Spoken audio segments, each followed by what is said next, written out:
Tu es en train de devenir une honte pour cet hôpital, infirmière Yatinda. Ce ventre n'est pas professionnel et ton uniforme est ridicule étiré comme ça. La voix du docteur Musa a résonné dans le couloir de l'hôpital, réduisant tout le monde au silence. Ma main a instinctivement recouvert mon ventre de 7 mois de grossesse tandis qu'une vingtaine de pères Dieu, collègues, patients et visiteurs, se sont tournés pour assister à mon humiliation. Bienvenue dans Stories by Tino. Merci à tous pour votre soutien continu. Nous apprécions chacun d'entre vous. Laissez-nous un commentaire pour nous dire d'où vous regardez aujourd'hui. Je suis restée figée, mon presse-papier d'infirmière serré contre ma poitrine, comme s'il pouvait me protéger de cette agression verbale. Après 8 ans de service dévoué à l'hôpital universitaire de Lagos, LUT, je n'aurais jamais imaginé être publiquement humiliée pour porter un enfant. Monsieur, Ma voix tremblait. Je ne veux pas d'excuses, m'a coupé le docteur Musa, son index pointé en l'air entre nous. Des patients se plaignent de ton apparence. Le conseil d'administration de l'hôpital a des normes, et tu ne les respectes plus. Ce n'est pas un défilé de mode prénatal, infirmière Yatinda. Mes collègues ont détourné le regard, soudain fascinés par leurs fiches ou les carreaux du sol. Seule l'infirmière Adiza, mon amie depuis 6 ans, a osé s'avancer. Docteur Musa, avec tout le respect que je vous dois. Ne t'occupe pas de ça, infirmière Adiza, à moins que tu ne veuilles que ton évaluation de performance soit également affectée, l'a-t-il menacé, ce qui l'a immédiatement fait taire. La salle est soudainement devenue étouffante. 8 ans que j'avais donnés à cet hôpital. 8 ans de quart de nuit, de double quart pendant les urgences, de rester tard pour réconforter des patients mourants lorsque leur famille ne pouvait pas arriver à temps. J'avais retardé de fonder une famille avec mon mari, Kinl, pendant des années à cause de mon dévouement à cet endroit. La réunion du conseil s'est terminée il y a 1 heure, a poursuivi le docteur Musa, parlant maintenant d'un ton contrôlé mais venimeux. Ton apparence a été discutée longuement. Jusqu'à ce que ton congé de maternité commence, tu es réaffecté aux dossiers médicaux, hors de la vue du public. Ma respiration s'est accélérée. Les dossiers médicaux, c'était le cachot du sous-sol de l'hôpital. Pas de fenêtres, mauvaise ventilation et des piles infinies de fichiers à numériser. C'était là qu'ils envoyaient le personnel qu'ils voulaient briser. Mes patients ont besoin de cohérence dans leurs soins, ai-je protesté, trouvant un soupçon de courage. Madame Nandi est prévue pour son évaluation préopératoire demain, et leurs soins ne sont plus ta préoccupation. Il m'a tendu une lettre d'allure officielle. Rendez-vous au dossier demain. Estime-toi heureuse que nous ne t'ayons pas mise en congé sans solde pour avoir enfreint la politique vestimentaire de l'hôpital. Alors qu'il s'éloignait, j'ai déplié la lettre avec des doigts tremblants. Ce n'était pas seulement une réaffectation. C'était un avertissement formel concernant une apparence non professionnelle affectant la réputation de l'hôpital et l'incapacité de remplir correctement les fonctions dans ma condition physique actuelle. En bas, il y avait une note indiquant que mon retour après le congé de maternité serait soumis à révision. J'ai senti une main douce sur mon bras. Adiza se tenait à côté de moi, les yeux remplis de colère et de sympathie. Ils ne peuvent pas faire ça, a-t-elle murmuré. C'est de la discrimination. Ils viennent de le faire, ai-je répondu, la réalité s'installant. Et Kinl et moi venons de verser un acompte sur le nouvel appartement plus proche de l'hôpital. L'ironie était amère. Mon mari et moi avions étiré nos finances pour nous rapprocher d'un lieu de travail qui était maintenant en train de me chasser. Avec un prêt hypothécaire, des frais médicaux et un bébé en route, nous ne pouvions pas nous permettre que je perde ce travail. Plus tard ce soir-là, j'étais assise à notre table à manger, la lettre d'avertissement étalée devant moi, tandis que Kinl faisait les 100 pas dans le petit salon de notre appartement actuel. C'est illégal, a-t-il fulminé, ses instincts d'avocat se réveillant. Ils ne peuvent pas te rétrograder parce que tu es enceinte. Nous allons nous battre, Yundi. J'ai posé les 2 mains sur mon ventre gonflé, sentant notre fille donner un coup de pied comme si elle était d'accord avec son père. Combattre le conseil d'administration de l'hôpital, c'est combattre le docteur Musa, et il a des relations dans toute la communauté médicale de Lagos. Si je perds cette bataille, je pourrai ne plus jamais travailler comme infirmière dans cette ville. Kinl a arrêté de marcher et s'est agenouillé à côté de moi. Alors nous allons tout documenter, chaque commentaire, chaque action. Nous allons rassembler des preuves et attendre le bon moment. Quel bon moment! Après que j'aurai été humiliée dans ce sous-sol pendant des semaines. Après qu'ils auront trouvé une excuse pour ne pas me reprendre après mon congé de maternité. Sa main a couvert la mienne. Le bon moment viendra quand ils s'y attendront le moins. Fais-moi confiance, mon amour. Cette nuit-là, je n'ai pas pu dormir. Notre fille donnait des coups de pied sans cesse, comme si elle sentait ma détresse. J'ai fait défiler mon téléphone, regardant des photos de la cérémonie annuelle de reconnaissance du personnel de l'hôpital il y a 3 ans, où j'avais reçu un prix pour l'excellence des soins aux patients de la part du même conseil qui me considérait maintenant comme une honte. Mon téléphone a vibré avec un message de Tadiza. Les infirmières parlent. Beaucoup sont contrariés par ce qui s'est passé. Le docteur Musa a dépassé les bornes aujourd'hui. Un autre message a suivi. Savais-tu que sa femme est au conseil d'administration de l'hôpital? Et la rumeur dit que leur neveu vient de recevoir son diplôme d'infirmier. Les pièces se sont assemblées. Je n'étais pas cachée parce que ma grossesse était peu professionnelle. J'étais poussée vers la sortie pour faire place au népotisme. Au lever du jour, j'ai pris ma décision. J'irai aux dossiers médicaux comme ordonné. Je documenterai tout, mais je ferai aussi quelque chose à quoi ils ne s'attendaient pas. J'utiliserai mon temps dans ce sous-sol pour apprendre tout sur la façon dont cet hôpital fonctionnait réellement. S'ils pensaient que la rétrogradation d'une infirmière enceinte était leur plus gros problème, ils étaient sur le point de découvrir à quel point ils se trompaient. Que feriez-vous si votre hôpital vous traitait de cette façon? Cliquez sur j'aime si vous avez été victime de discrimination au travail et commentez ci-dessous pour nous dire d'où vous regardez. N'oubliez pas d'aimer, de vous abonner et d'activer les notifications pour plus d'histoires captivantes comme celle-ci. Que pensez-vous qu'il se passe ensuite? Commentez ci-dessous. Le sous-sol de l'hôpital ressemblait à une punition conçue spécifiquement pour une femme enceinte. L'air était vicié, les lumières fluorescentes crues et les vieilles chaises métalliques n'offraient aucun soutien à mon dos douloureux.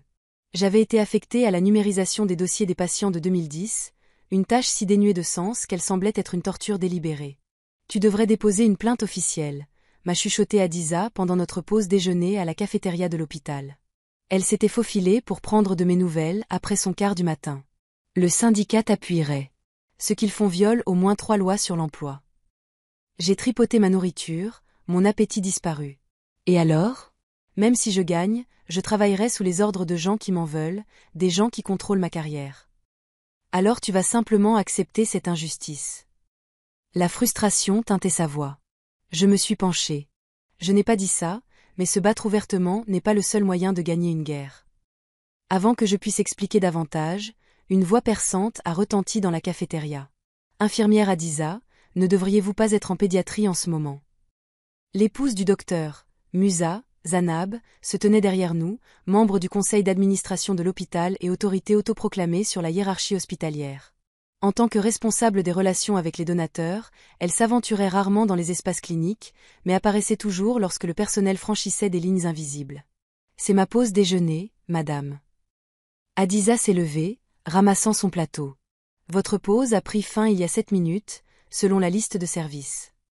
Les yeux de Zanab se sont posés sur moi avec dédain. Et vous, infirmière Yatinda, vous devriez être au dossier. J'ai droit à une pause déjeuner aussi, madame. Je suis restée assise, soutenant son regard. Ses lèvres se sont amincies. Le personnel des dossiers prend le déjeuner à 13h30, pas à 12h45. Ces horaires existent pour une raison. Elle a jeté un regard insistant sur mon ventre. Mais je suppose que la ponctualité n'a pas été votre point fort dernièrement. Alors qu'elle s'éloignait, j'ai remarqué quelque chose de révélateur. La nouvelle superviseure des infirmières, Boschika, BC, la suivait à seulement 2 pas, comme une ombre loyale.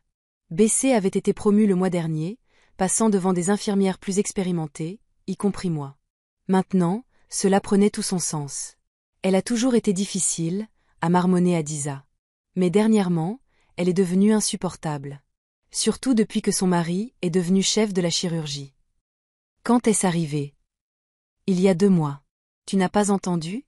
Il n'y a pas eu de processus de candidature formelle. L'ancien chef a soudainement pris une retraite anticipée avec une indemnité très généreuse. Le schéma devenait clair. Les Musa consolidaient leur pouvoir dans tout l'hôpital. Ce soir-là, Karl m'a rencontré avec une nouvelle inattendue de son côté. Tu te souviens de Femi, mon camarade de la faculté de droit? Il travaille maintenant pour le ministère de la Santé de l'État. Il m'a tendu un verre d'eau et m'a fait signe de m'asseoir. Je l'ai appelé au sujet de ta situation. Il ne pouvait pas discuter de détails spécifiques, mais il a mentionné qu'il y avait une enquête en cours sur la gestion de l'hôpital universitaire de Lagos. Mon cœur s'est emballé. Quel genre d'enquête? Irrégularité financière, pratique d'embauche, possible détournement de subventions. Karl s'est assis à côté de moi. Il dit que le ministère a reçu plusieurs plaintes, mais rien d'assez concret pour agir. J'ai pensé aux dossiers qui m'entouraient dans ce sous-sol. Des décennies de documents financiers, de décisions d'embauche, de facturation des patients, tout à portée de main. Quinl, je crois que je suis exactement là où je dois être. Le lendemain matin, je suis arrivé tôt au dossier, un plan en tête. Pendant 2 semaines, j'ai fait mon travail assigné méticuleusement, mais j'ai également commencé à remarquer des schémas dans les fichiers. Des achats d'équipements à 3 fois la valeur marchande auprès d'entreprises aux adresses étrangement similaires. Des consultants embauchés à des frais énormes sans livrable clair. Des subventions pour des programmes de sensibilisation communautaire qui montraient un impact communautaire réel minime. J'ai créé un compte de messagerie privée et j'ai commencé à m'envoyer des notes codées. Rien de confidentiel ni qui violait la confidentialité des patients, juste des informations de dossiers publics organisés pour montrer des schémas. Lors de mon 3e vendredi au dossier, j'ai découvert quelque chose qui m'a glacé le sang. Une série de règlements pour licenciement abusif, tous avec des clauses de confidentialité, tous impliquant des employés qui avaient récemment annoncé une grossesse ou revenaient d'un congé de maternité. Je n'étais pas la première. J'étais juste la nouvelle cible d'un schéma établi. Alors que je photographiais la page récapitulative du règlement avec mon téléphone, j'ai entendu des pas dans l'escalier. Rangeant rapidement mon téléphone, je suis retournée à ma tâche de numérisation assignée. Le docteur Musa est apparu, l'air irrité d'avoir dû descendre au sous-sol. Infirmière Yatanda, a-t-il dit sans saluer. Le conseil a examiné ta situation compte tenu de ta condition et de nos préoccupations concernant ta performance. Nous avons décidé de commencer ton congé de maternité avec effet immédiat. Mon congé de maternité n'est pas censé commencer avant un autre mois, ai-je protesté. Et mes évaluations de performance ont toutes été excellentes jusqu'à ce que tu deviennes incapable de remplir correctement tes fonctions, a-t-il terminé froidement. Ce n'est pas une négociation. Vide ton casier aujourd'hui. Je me suis levé prudemment, une main sur mon dos. Et après mon congé, mon poste sera-t-il maintenu comme l'exige la loi? Son sourire n'a pas atteint ses yeux. Ton poste sera réexaminé en fonction des besoins de l'hôpital à ce moment-là. Les soins de santé sont dynamiques et nous devons rester flexibles. La menace était indéniable. Ils étaient en train de me pousser vers la sortie de manière permanente. Cette nuit-là, j'ai exposé tout ce que j'avais trouvé à Quinl. Les irrégularités financières, le schéma de renvoi du personnel enceinte, les promotions douteuses. C'est explosif, a-t-il dit, examinant mes notes. Mais aussi dangereux. Ces gens ont des connexions puissantes. Et j'ai des preuves, ai-je rétorqué. Pas assez pour une condamnation peut-être, mais assez pour que le ministère de la Santé lance une enquête complète. Quinl avait l'air inquiet. Et ta carrière? Une fois que tu auras fait ça, aucun hôpital à Lagos ne voudra t'embaucher. J'ai posé une main sur mon ventre. Je ne me bats plus seulement pour mon travail. Je me bats pour notre fille. Dans quel monde est-ce que je l'amène si je les laisse traiter les femmes de cette façon? Il m'a serré dans ses bras, sa voix brisée. Je suis fière de toi, mais s'il te plaît, sois prudente. 2 jours plus tard, j'ai reçu une lettre de licenciement officiel. Pas un avis de congé de maternité, un licenciement. La raison invoquée était l'accès non autorisé à des dossiers confidentiels en dehors des fonctions et la violation des politiques de données de l'hôpital. D'une manière ou d'une autre, ils avaient découvert ce que je faisais ou s'en doutaient assez pour agir. J'ai appelé Hadiza, paniquée. Ils m'ont viré. Comment ont-ils pu savoir? Sa voix était tendue. Yeti, je pense que quelqu'un m'a vu te parler au dossier la semaine dernière. J'ai été convoquée pour un examen disciplinaire demain. J'ai peur. Mes mains tremblaient lorsque j'ai mis fin à l'appel. J'avais mis en danger l'emploi de mon ami aussi. Les Musa agissaient plus vite que je ne l'avais anticipé, éliminant les menaces avant qu'elles ne puissent se concrétiser. Cette nuit-là, alors que Quinl et moi discutions de nos options, mon téléphone a vibré avec un courriel d'une adresse que je ne reconnaissais pas. La ligne d'objet disait simplement « Pas seulement toi ». Je l'ai ouvert et j'y ai trouvé un message d'une personne s'identifiant uniquement comme ancienne infirmière du lutte. J'ai été mise à la porte il y a 3 ans après ma grossesse. J'ai des documents. Nous sommes 15. Nous attendons que quelqu'un soit assez courageux pour riposter. Êtes-vous cette personne? J'ai montré le courriel à Quinl, mon cœur battant. Il ne s'agissait plus seulement de moi. Il s'agissait de chaque femme qui avait été écartée par le système, de chaque patient affecté par la corruption, de chaque future infirmière qui pourrait faire face au même traitement. Que vas-tu faire? A demandé Quinl, son visage éclairé par l'écran du téléphone dans notre chambre assombrie. J'ai posé ma main sur mon ventre, sentant notre fille donner un coup de pied vigoureusement, comme si elle m'incitait à avancer. Je vais tout brûler, ai-je murmuré, et ensuite construire quelque chose de mieux à partir des cendres.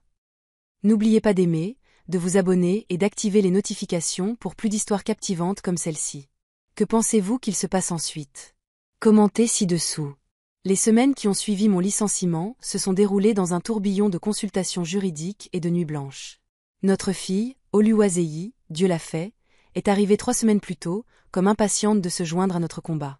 Sa naissance aurait dû être le moment le plus heureux de ma vie. Mais même en tenant sa forme parfaite dans mes bras, l'ombre de l'injustice planait sur nous. Elle a ta détermination, a chuchoté Quinle, touchant son petit poing alors qu'elle serrait mon doigt. Regarde cette force. J'ai regardé notre fille, submergée d'amour et de peur à parts égales. Comment allions-nous subvenir à ses besoins si je ne pouvais plus travailler comme infirmière? S'il me mettait sur liste noire? Une bataille à la fois, m'a-t-il assuré. D'abord la justice, ensuite l'avenir. Pendant que je me remettais de l'accouchement, Quinle a travaillé sans relâche, se connectant avec les 15 anciennes infirmières qui m'avaient contacté. Chaque femme avait une histoire étrangement similaire à la mienne.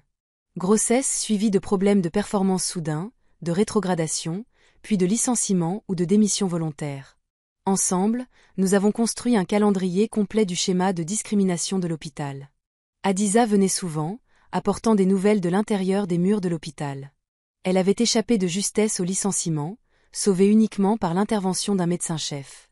Les choses empirent, a-t-elle rapporté un soir, berçant Oluwaseyi pendant que je préparais du thé. 4 autres infirmières expérimentées ont été licenciées le mois dernier.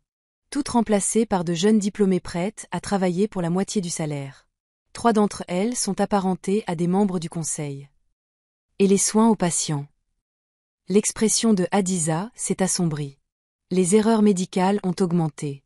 Les nouvelles infirmières essaient, mais elles manquent d'expérience. Hier, une patiente a reçu le mauvais médicament. L'administration a étouffé le rapport d'incident. Savoir que les patients souffraient a alimenté ma détermination. Il ne s'agissait plus seulement de ma carrière. Des vies étaient en jeu. Au moment où Oluwaseyi a eu 2 mois, nous avions compilé un dossier dévastateur, des documents financiers montrant des millions de naira en transactions douteuses, 16 cas de discrimination liés à la grossesse, des preuves de népotisme dans les pratiques d'embauche et des défaillances documentées dans les soins aux patients résultant des décisions de dotation en personnel. C'est suffisant pour déclencher une enquête ministérielle complète, a déclaré Femi, le contact de Quinle au ministère de la Santé, examinant nos preuves un soir dans notre salon. Mais vous devez comprendre les risques. Les Musas ont des relations puissantes. Ça pourrait devenir compliqué.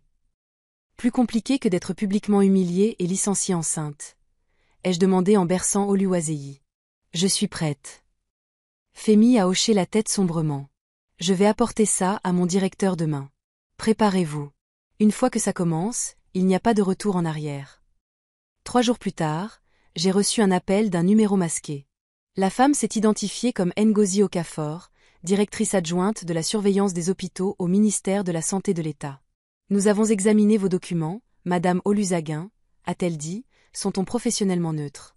J'aimerais vous rencontrer ainsi que les autres infirmières concernées demain. L'hôpital a-t-il été avisé? Ai-je demandé, le cœur battant. Pas encore. Nous recueillons des preuves préliminaires avant de lancer une enquête formelle. Votre discrétion est essentielle à ce stade. Le lendemain matin, Quinle est resté avec Oluwaseyi pendant que je rencontrais la directrice Okafor et 5 autres anciennes infirmières dans une salle de conférence du ministère. Chaque femme a partagé son histoire, présentant des preuves de ses mauvais traitements. En après-midi, le schéma était indéniable. Cela semble être une discrimination systématique, a conclu la directrice Okafor. Combiné aux irrégularités financières, nous avons des motifs d'action immédiate. Nous allons mettre sur pied une équipe d'enquête pour auditer les opérations de l'hôpital à partir de la semaine prochaine. Alors que nous quittions le bâtiment, l'une des infirmières, Neka, m'a prise à part. Penses-tu que quelque chose va réellement changer? Le système protège les gens comme les Musas. Cette fois, c'est différent, les jeux assurés avec plus de confiance que je n'en ressentais. Cette fois, nous avons des preuves qu'ils ne peuvent pas ignorer. Mais les Musas avaient construit leur empire par la ruse. 2 jours avant l'audit prévu du ministère, l'hôpital a annoncé une mise à niveau urgente du système informatique à l'échelle de l'établissement, rendant tous les dossiers temporairement inaccessibles. Lorsque les fonctionnaires du ministère sont arrivés, ils ont trouvé des administrateurs qui s'excusaient et des fichiers commodément manquants.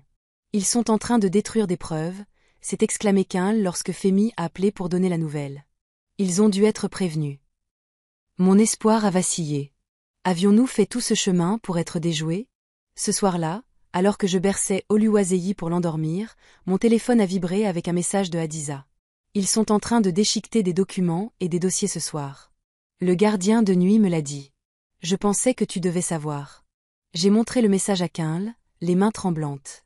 Ils vont s'en tirer avec tout. Il est resté silencieux pendant un long moment, son esprit d'avocat travaillant. Pas si nous impliquons les médias. Les médias, Quinl, ça pourrait très mal tourner. Quel choix avons-nous? L'enquête du ministère est bloquée. La pression publique est peut-être notre seul levier. J'ai regardé notre fille endormie.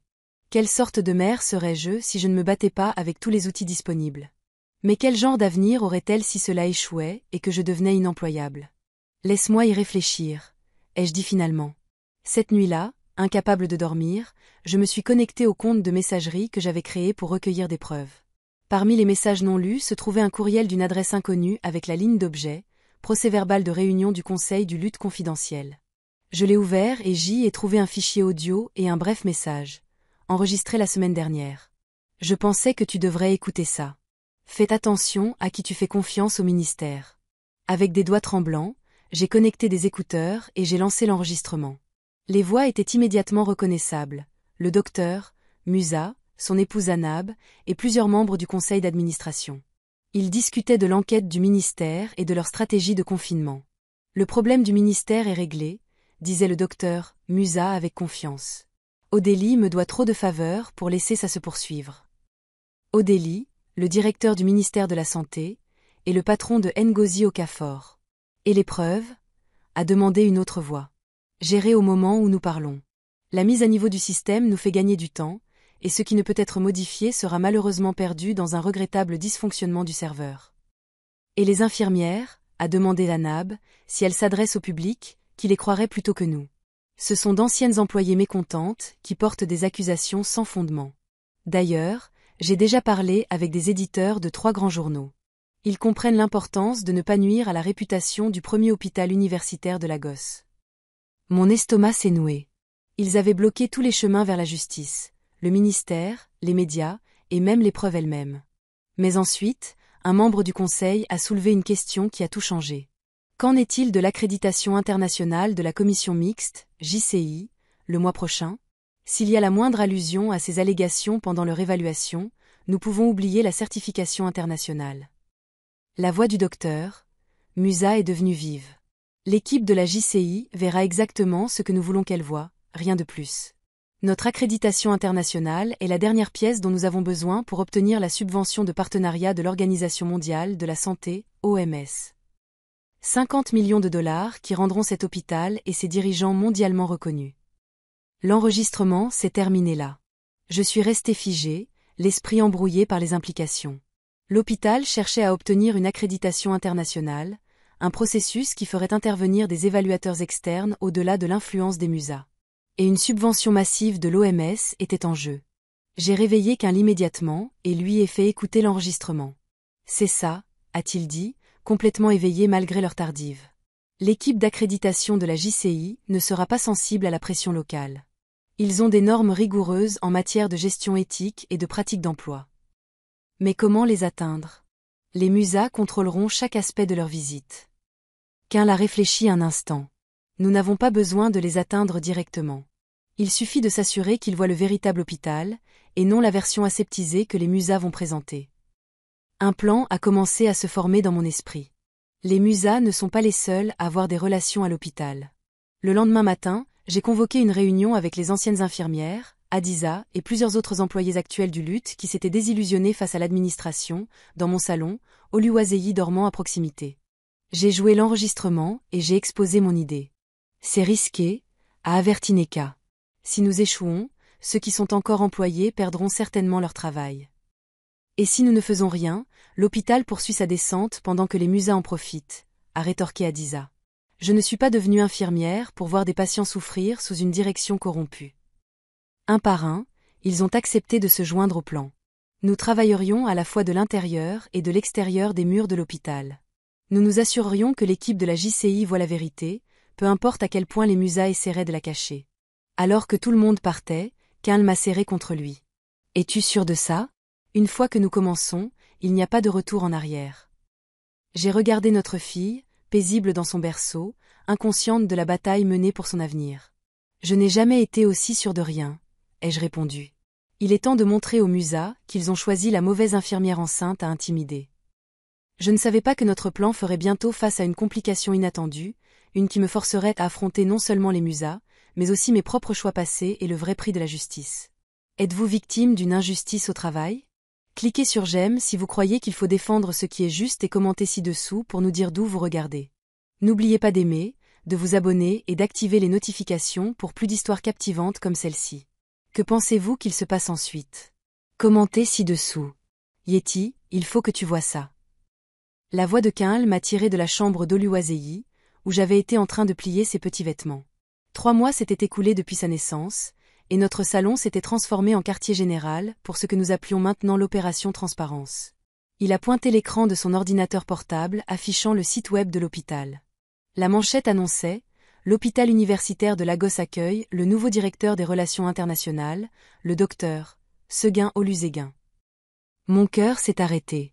Docteur Seguin Olusegun, mon ex-fiancé, l'homme qui avait rompu nos fiançailles il y a 8 ans pour poursuivre sa carrière à l'étranger.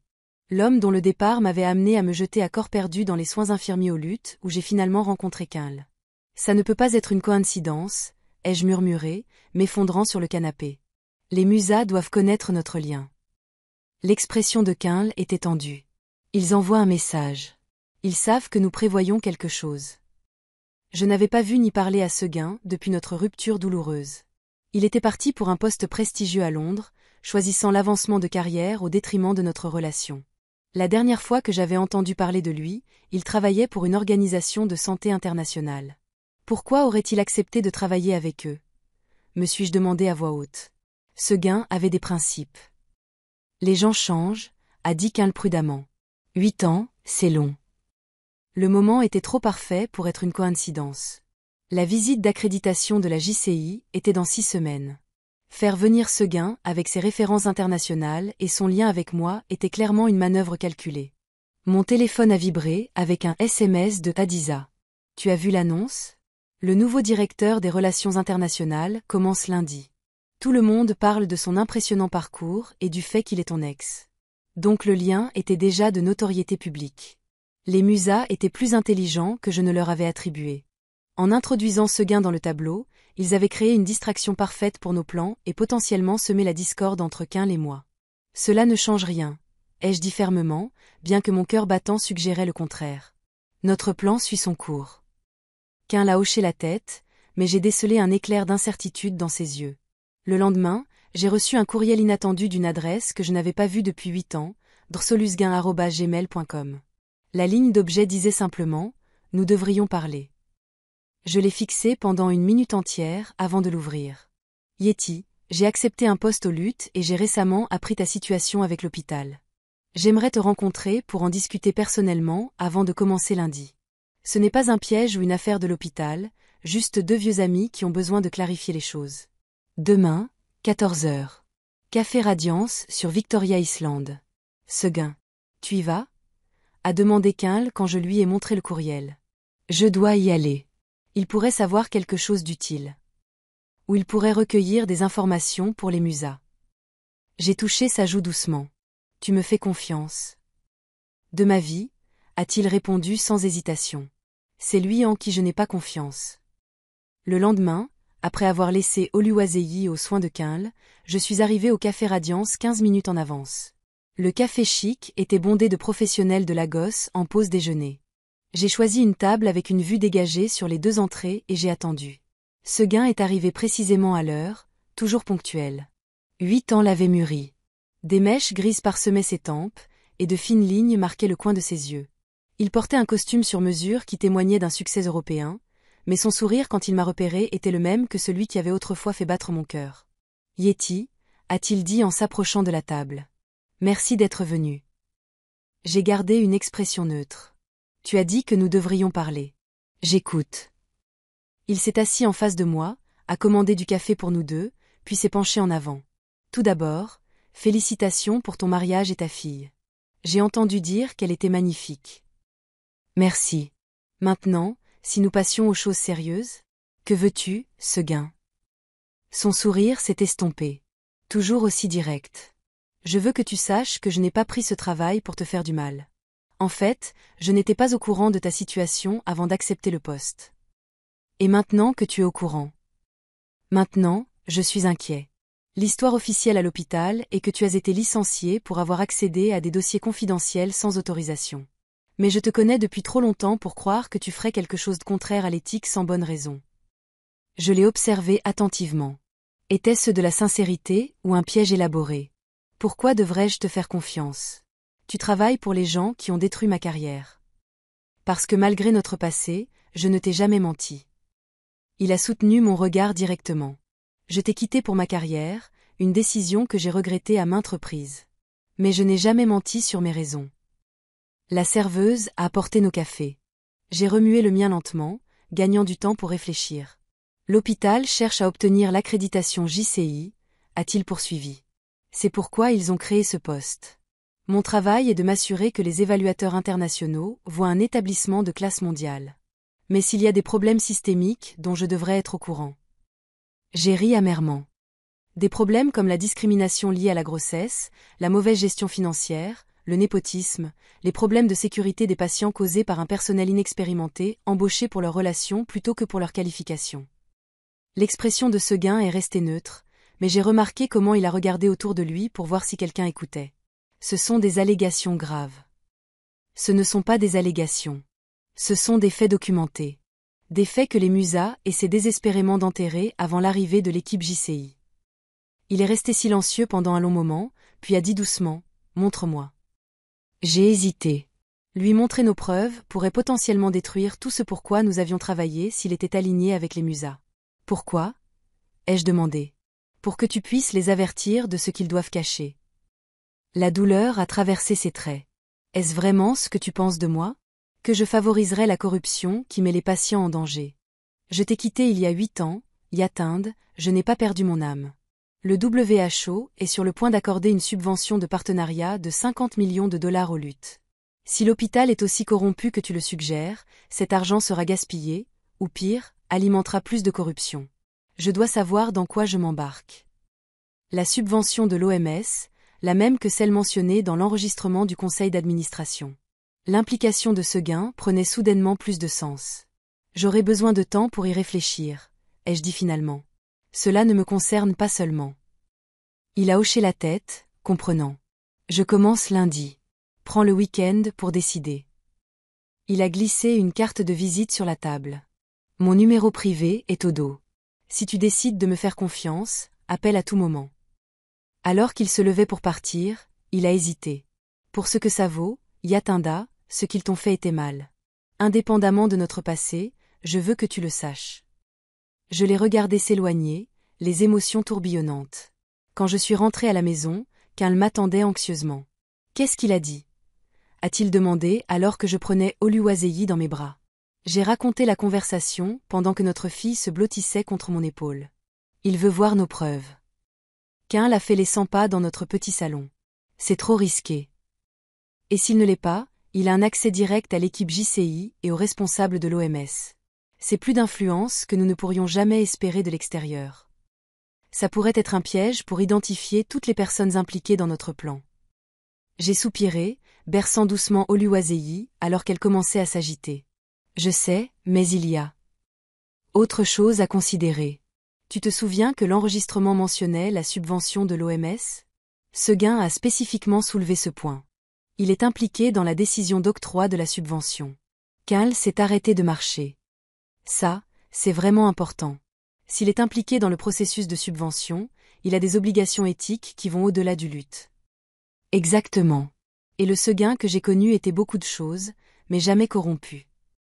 Plus tard cette nuit-là, après qu'Oluwaseyi se soit endormi, nous avons tenu une réunion d'urgence avec notre groupe restreint. Les opinions étaient partagées quant à l'implication de Seguin. C'est trop facile, a soutenu Neka. Il apparaît juste au moment où nous faisons des progrès.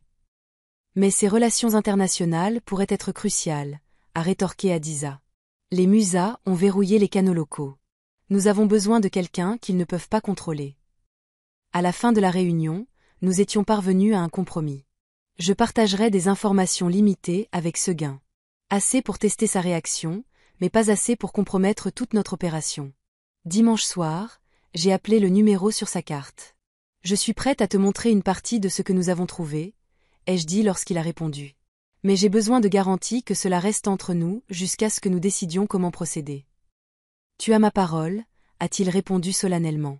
Lundi soir, après ta première journée, je t'enverrai l'emplacement par SMS.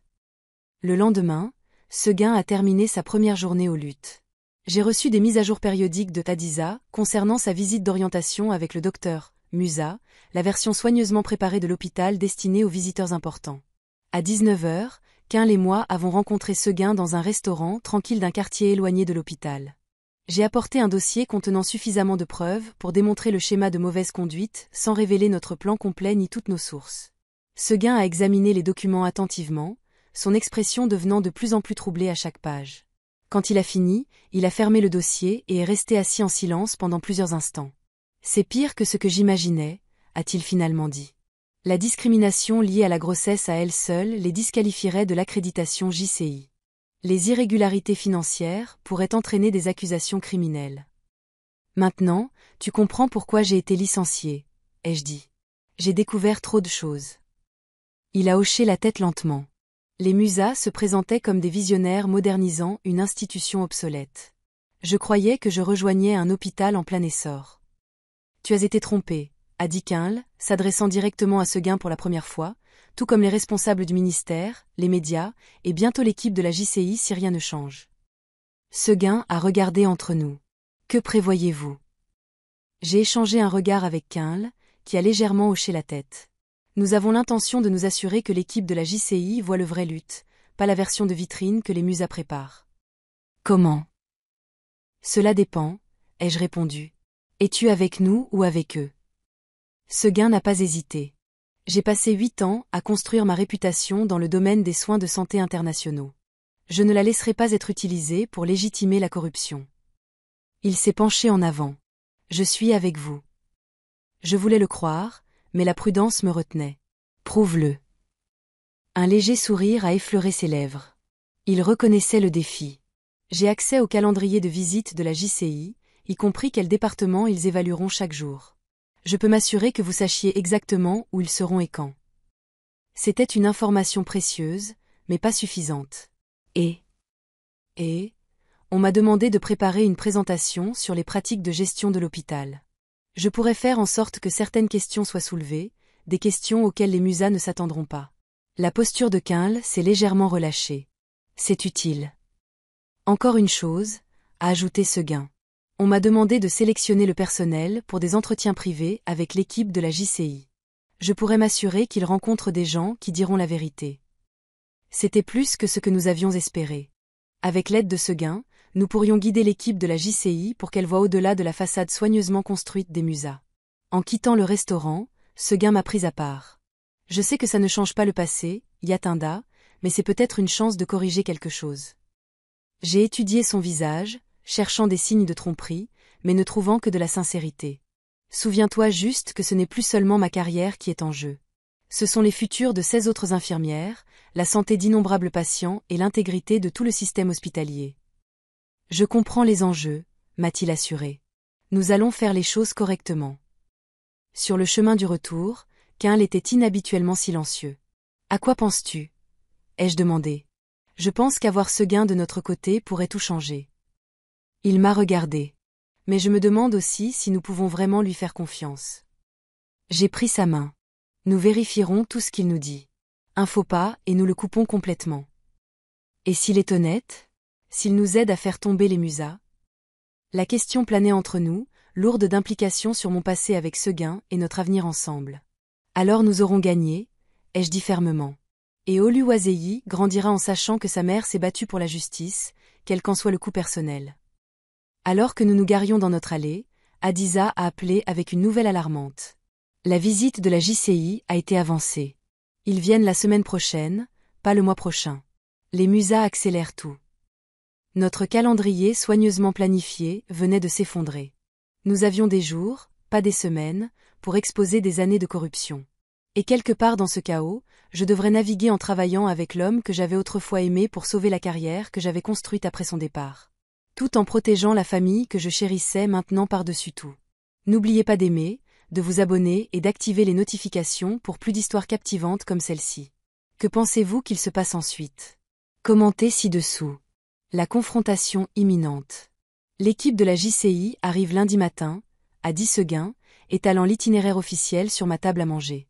C'était jeudi soir, et notre salon s'était transformé en salle de guerre. Adiza, Quinl, Neka et 3 autres alliés de confiance se pressaient autour du calendrier. 5 évaluateurs, 3 jours d'évaluation. J'ai fait rebondir Oluwaseyi sur ma hanche, ses yeux curieux observant le rassemblement. Seulement 3 jours? Ce n'est pas assez de temps pour une évaluation approfondie.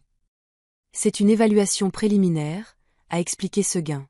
S'ils sont satisfaits, ils recommanderont une visite d'accréditation complète. Sinon.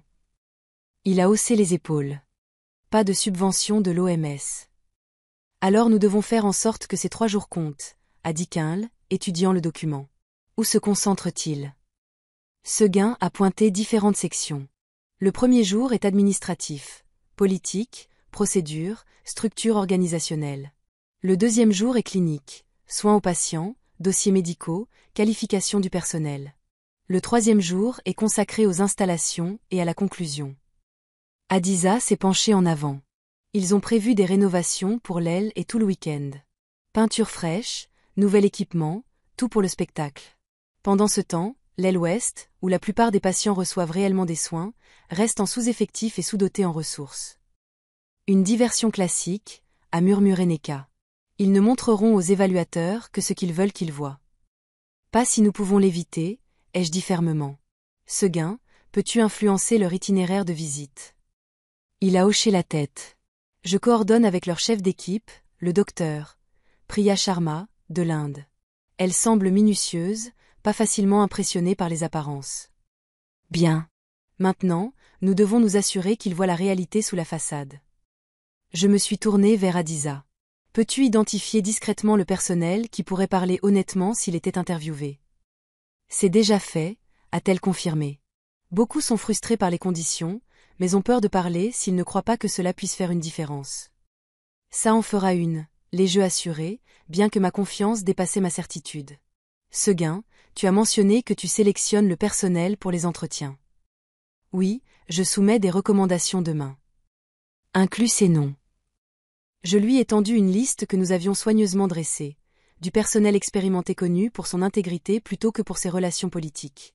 Alors que la réunion se poursuivait, j'ai remarqué qu'un l'observant Seguin avec une évaluation calculée. Mon mari pesait chaque mot, chaque geste, cherchant le moindre signe de trahison. Je ne pouvais pas lui en vouloir.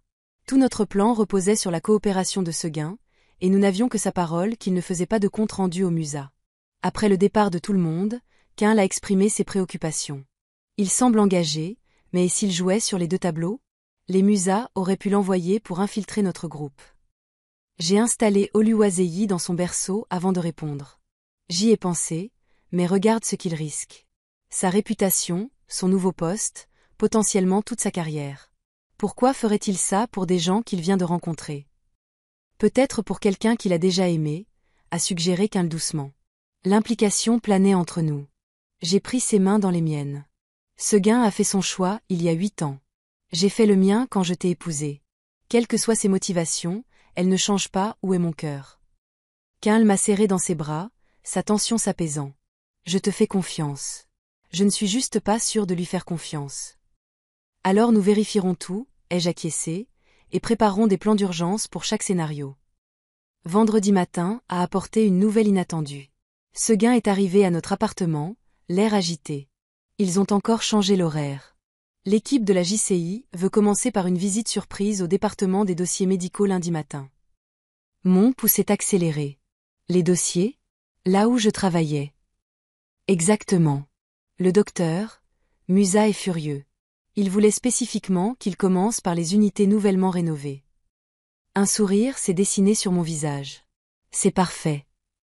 Les dossiers contiennent tout. Les irrégularités financières, les dossiers du personnel montrant le schéma de discrimination, les rapports d'évolution des patients modifiés. En supposant que ces dossiers existent toujours, avertit Quinl. Souviens-toi, il mettait à jour le système informatique et déchiquetait des documents. Seguin a hoché la tête sombrement. Il a raison. Lorsque j'ai demandé à examiner certains fichiers historiques hier, on m'a dit que certaines archives étaient temporairement indisponibles en raison de la mise à niveau du système. Alors nous devons trouver un autre moyen d'exposer la vérité, ai-je dit, la détermination se durcissant en moi. S'ils ont caché les preuves, nous faisons venir les témoins. Cet après-midi-là, nous nous sommes réunis chez Neka, plus loin de l'hôpital et moins susceptibles d'attirer l'attention. 16 infirmières qui avaient subi la discrimination liée à la grossesse ont partagé leurs histoires, que nous avons enregistrées et documentées. Nous avons recueilli des déclarations sous serment du personnel actuel concernant le manque de personnel, les pénuries de fournitures et les soins aux patients compromis. C'est puissant, a reconnu Seguin, examinant les témoignages. Mais l'équipe de la JCI aura-t-elle le temps d'examiner tout ça pendant leur visite? Ils n'ont pas besoin de tout voir, ai-je expliqué. Ils ont juste besoin d'en voir assez pour déclencher une enquête plus approfondie. Samedi a apporté une autre complication. Adiza a appelé, paniqué. Ils ont compris que quelque chose se passait. Le docteur Musa a convoqué une réunion d'urgence du personnel ce matin.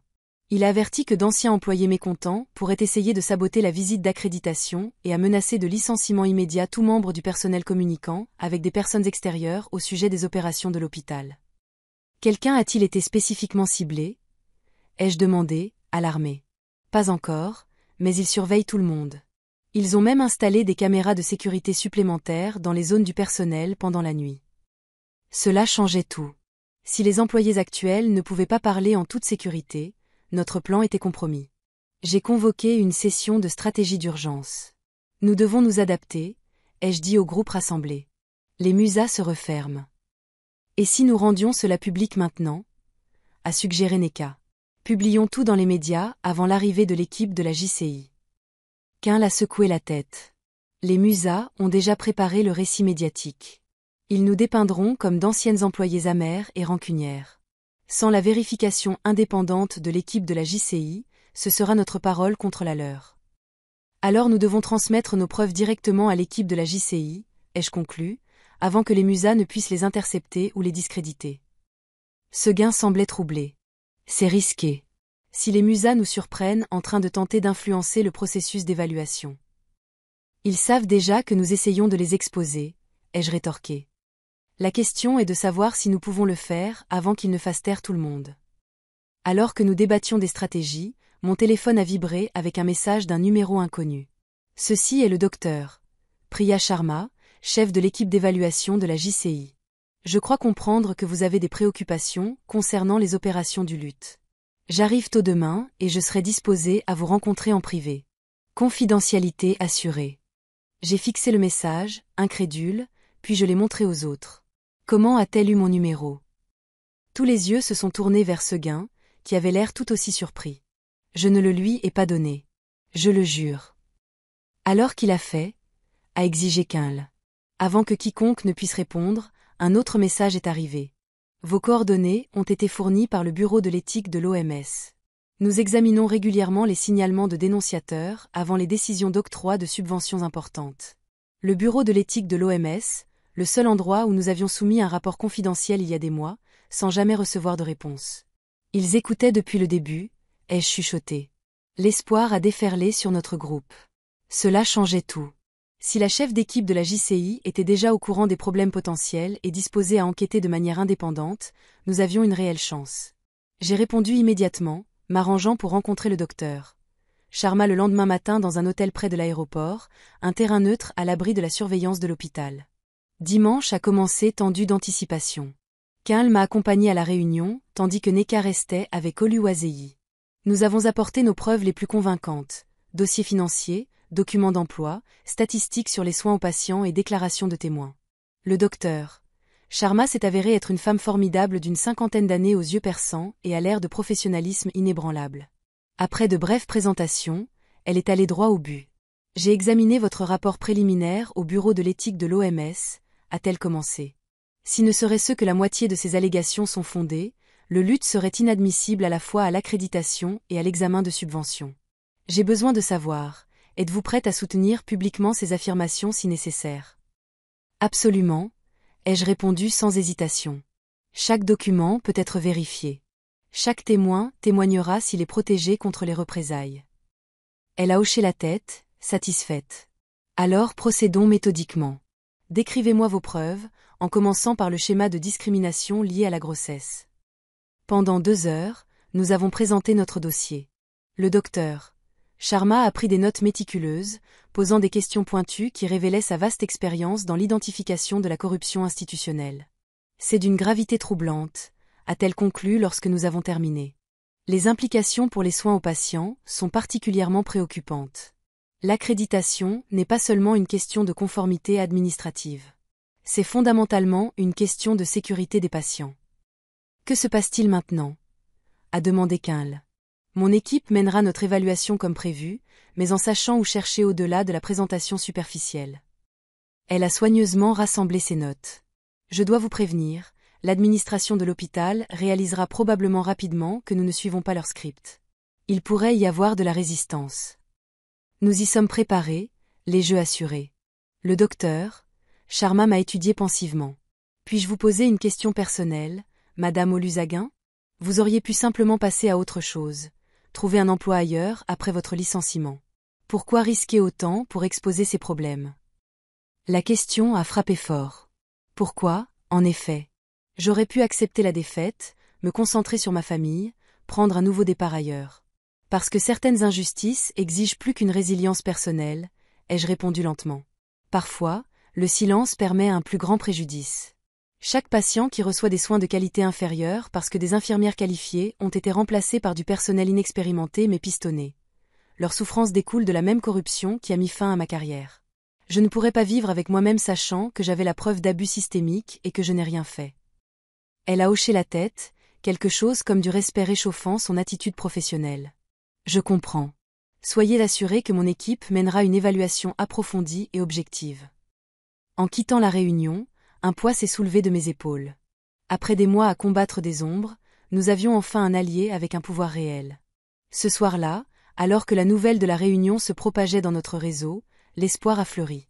Peut-être que la justice était possible après tout. Puis est arrivé le SMS de Hadiza. Appelle immédiatement. Mes mains tremblaient en composant son numéro. Que s'est-il passé ? Sa voix était serrée par une émotion contenue. Ils sont au courant de la réunion avec le docteur Sharma. Quelqu'un t'a vu et a fait son rapport.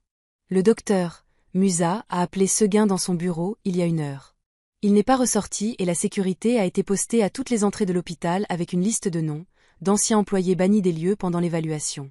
Ton nom est en tête de liste. Mon estomac s'est noué.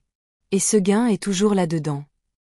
Yeti, je pense qu'il le force à choisir son camp. J'ai mis fin à l'appel et j'ai immédiatement essayé le numéro de Seguin. Aucune réponse. Nous avait-il trahis sous la pression, ou se battait-il pour notre cause à huis clos ? L'incertitude était insupportable. Tout ce pourquoi nous avions travaillé était en jeu, dépendant de l'intégrité d'un homme qui m'avait brisé le cœur. Avais-je été stupide de lui faire confiance à nouveau ? Alors que la nuit tombait, nos alliés ont signalé des mesures de sécurité croissantes à l'hôpital. Restrictions aux visiteurs, avertissements au personnel, même des agents de sécurité privés patrouillant sur le campus. Ils le verrouillent, a observé Quinl sombrement, créant une forteresse pour la visite de la JCI. Juste avant minuit, alors que nous avions presque perdu espoir d'avoir des nouvelles, mon téléphone a sonné. Le numéro de Seguin. Yatinda. Sa voix était basse et tendue. Je n'ai pas beaucoup de temps. Ils sont au courant de tout, nos réunions, les preuves, même le docteur Sharma. Musa m'a offert un choix, me désolidariser publiquement de toi en disant que tu es une ex-employée mécontente poursuivant une vendetta, ou perdre mon poste et être mis sur liste noire dans tout le secteur de la santé en Afrique de l'Ouest. Mon cœur a chaviré. Et qu'as-tu choisi ? Son rire était amer. Que crois-tu ? J'ai passé ma carrière à bâtir une réputation d'intégrité. Je ne vais pas la jeter maintenant. Le soulagement m'a submergé. Que se passe-t-il là-bas ? Mode panique totale. Il déplace les dossiers hors site, entraîne le personnel sur ce qu'il faut dire, prévoit même de restreindre les mouvements du docteur Sharma pendant l'évaluation en invoquant des protocoles de sécurité. Je suis censé diriger sa visite demain, Musa surveillant chacun de mes mouvements. Peux-tu encore nous aider ? Une longue pause. Oui, mais pas de la manière prévue. Écoute attentivement. Demain matin, 8 heures, dans l'atrium principal. Avant que l'évaluation officielle ne commence. Amène tout le monde, toutes les infirmières, toutes les preuves, et des contacts avec les médias si tu en as. Les médias, Seguin? Que prévois-tu? Quelque chose qu'ils ne pourront ni cacher ni contrôler. Fais-moi confiance une dernière fois. Rendez-vous à 8 heures pile. La ligne a coupé, me laissant fixer le téléphone, entre confusion et espoir. Qu'a-t-il dit? A demandé Quinl. J'ai transmis les instructions énigmatiques de Seguin. Il veut que nous provoquions une confrontation publique juste au moment où l'équipe de la JCI arrive. Quinl était sceptique. C'est incroyablement risqué. Et si ça réussit, nous franchissons toutes leurs barrières soigneusement construites en même temps. J'ai pris ma décision. Appelle tout le monde. Demain matin, nous prenons position. Alors que je m'allongeais finalement pour dormir, Oluwaseyi a bougé dans son berceau à côté de notre lit. J'ai doucement caressé sa joue, m'émerveillant de son innocence parfaite, épargnée par la corruption que nous combattions. Demain, tout change, ma petite, ai-je chuchoté. Pour le meilleur ou pour le pire. Que feriez-vous si vous deviez tout risquer pour la justice? Cliquez sur j'aime si vous croyez qu'il faut défendre ce qui est juste et commentez ci-dessous pour nous dire d'où vous regardez. N'oubliez pas d'aimer, de vous abonner et d'activer les notifications pour plus d'histoires captivantes comme celle-ci. Que pensez-vous qu'il se passe ensuite? Commentez ci-dessous. Le jour du jugement. L'air matinal était lourd de tension alors que nous nous rassemblions devant l'hôpital universitaire de Lagos. 17 anciennes infirmières, une douzaine de membres du personnel actuel prêts à risquer leur poste. Quinl tenait Oluwaseyi, et moi, je me tenais devant, mes dossiers de preuves serrés contre ma poitrine. L'imposante entrée vitrée de l'hôpital luisait sous le soleil matinal. Les gardes de sécurité observaient notre rassemblement avec une alarme croissante. « Es-tu sûr de toi ?» a chuchoté Quinl, ajustant Oluwaseyi dans ses bras. Notre fille, vêtue de sa tenue jaune la plus vive, gazouillait joyeusement, inconsciente de la confrontation mémorable à venir. « Non, ai-je admis, mais je suis sûre de la raison pour laquelle nous le faisons. » À exactement 7h50, un convoi de 3 véhicules avec des plaques internationales s'est arrêté dans l'allée circulaire. L'équipe d'évaluation de la JCI arrivait en avance, exactement comme Seguin l'avait prédit. Le docteur Sharma est sorti de la voiture de tête, son attitude professionnelle vacillant momentanément lorsqu'elle a aperçu notre groupe assemblé. Au même moment, le docteur Musa a émergé de l'entrée de l'hôpital avec son épouse Anob et une phalange de membres du conseil, leurs sourires habituels se figeant lorsqu'ils ont enregistré notre présence. Derrière eux se tenait Seguin, son expression illisible. La scène était prête pour notre ultime prise de position. J'ai avancé, me positionnant entre l'équipe de la JCI et la direction de l'hôpital. Docteur Sharma, docteur Musa, ai-je reconnu les deux d'un hochement de tête calme. Avant que cette évaluation ne se poursuive, il y a des questions d'intérêt public qui nécessitent une attention immédiate.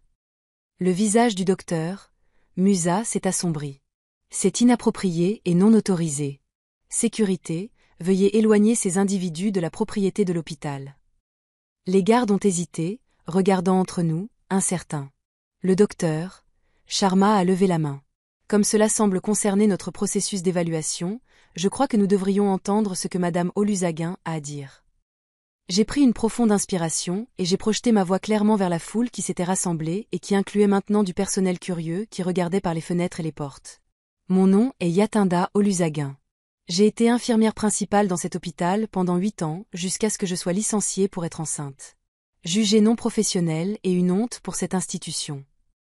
J'ai fait un geste vers les femmes à côté de moi. Je me tiens ici avec 16 autres infirmières qui ont subi une discrimination similaire. Nous représentons des décennies de services dévoués aux soins aux patients, toutes écartées parce que la maternité était jugée incompatible avec notre professionnalisme. Des murmures ont couru parmi les spectateurs. Le docteur Musa a fait un pas en avant, sa voix serrée par une rage contenue. Ce sont des accusations sans fondement d'anciens employés mécontents. Cette perturbation n'est rien d'autre qu'une tentative vindicative de saboter le progrès de notre hôpital. Si nos affirmations sont sans fondement, ai-je rétorqué, alors vous devriez accueillir une enquête transparente plutôt que de cacher des dossiers, d'intimider le personnel et de présenter une version aseptisée de cet hôpital à l'équipe d'évaluation. L'expression soigneusement composée de Zanob Musa s'est fissurée. C'est de la calomnie. Vous n'avez aucune preuve. En fait, a interrompu Seguin, s'avançant pour se tenir à côté de moi. Ils ont des preuves exhaustives. documentation de discrimination systématique liée à la grossesse, irrégularités financières et soins aux patients compromis résultant de pratiques d'embauche népotique. Le choc sur les visages des Musa, face à la trahison de Seguin, a été momentanément satisfaisant, mais je suis resté concentré sur notre objectif. Nous ne sommes pas ici pour détruire cet hôpital, ai-je poursuivi, m'adressant non seulement à l'équipe de la JCI, mais à la foule croissante de personnel. Nous sommes ici pour le sauver. Lagos mérite un hôpital universitaire fondé sur l'intégrité, l'excellence et les soins sincères, et non un endroit où les infirmières enceintes sont écartées, où les liens familiaux l'emportent sur les qualifications, et où la sécurité des patients est compromise pour un gain personnel. Le docteur Sharma a fait un pas en avant. Ce sont des allégations graves qui ont un impact direct sur les critères d'accréditation. Docteur Musa, comment répondez-vous? Avant qu'il ne puisse répondre, la foule s'est écartée alors qu'un homme âgé dans un costume impeccable s'approchait. Le professeur Damilola Tewo, l'ancien chef de la chirurgie vénérée, qui avait pris sa retraite juste avant que les Musa ne consolident leur pouvoir. Je peux vérifier leurs affirmations, a-t-il annoncé, sa voix autoritaire faisant taire les murmures. J'ai examiné leurs preuves longuement. Mon opinion professionnelle est que l'administration actuelle a systématiquement miné les principes fondateurs de cette institution dans la poursuite de l'avancement personnel.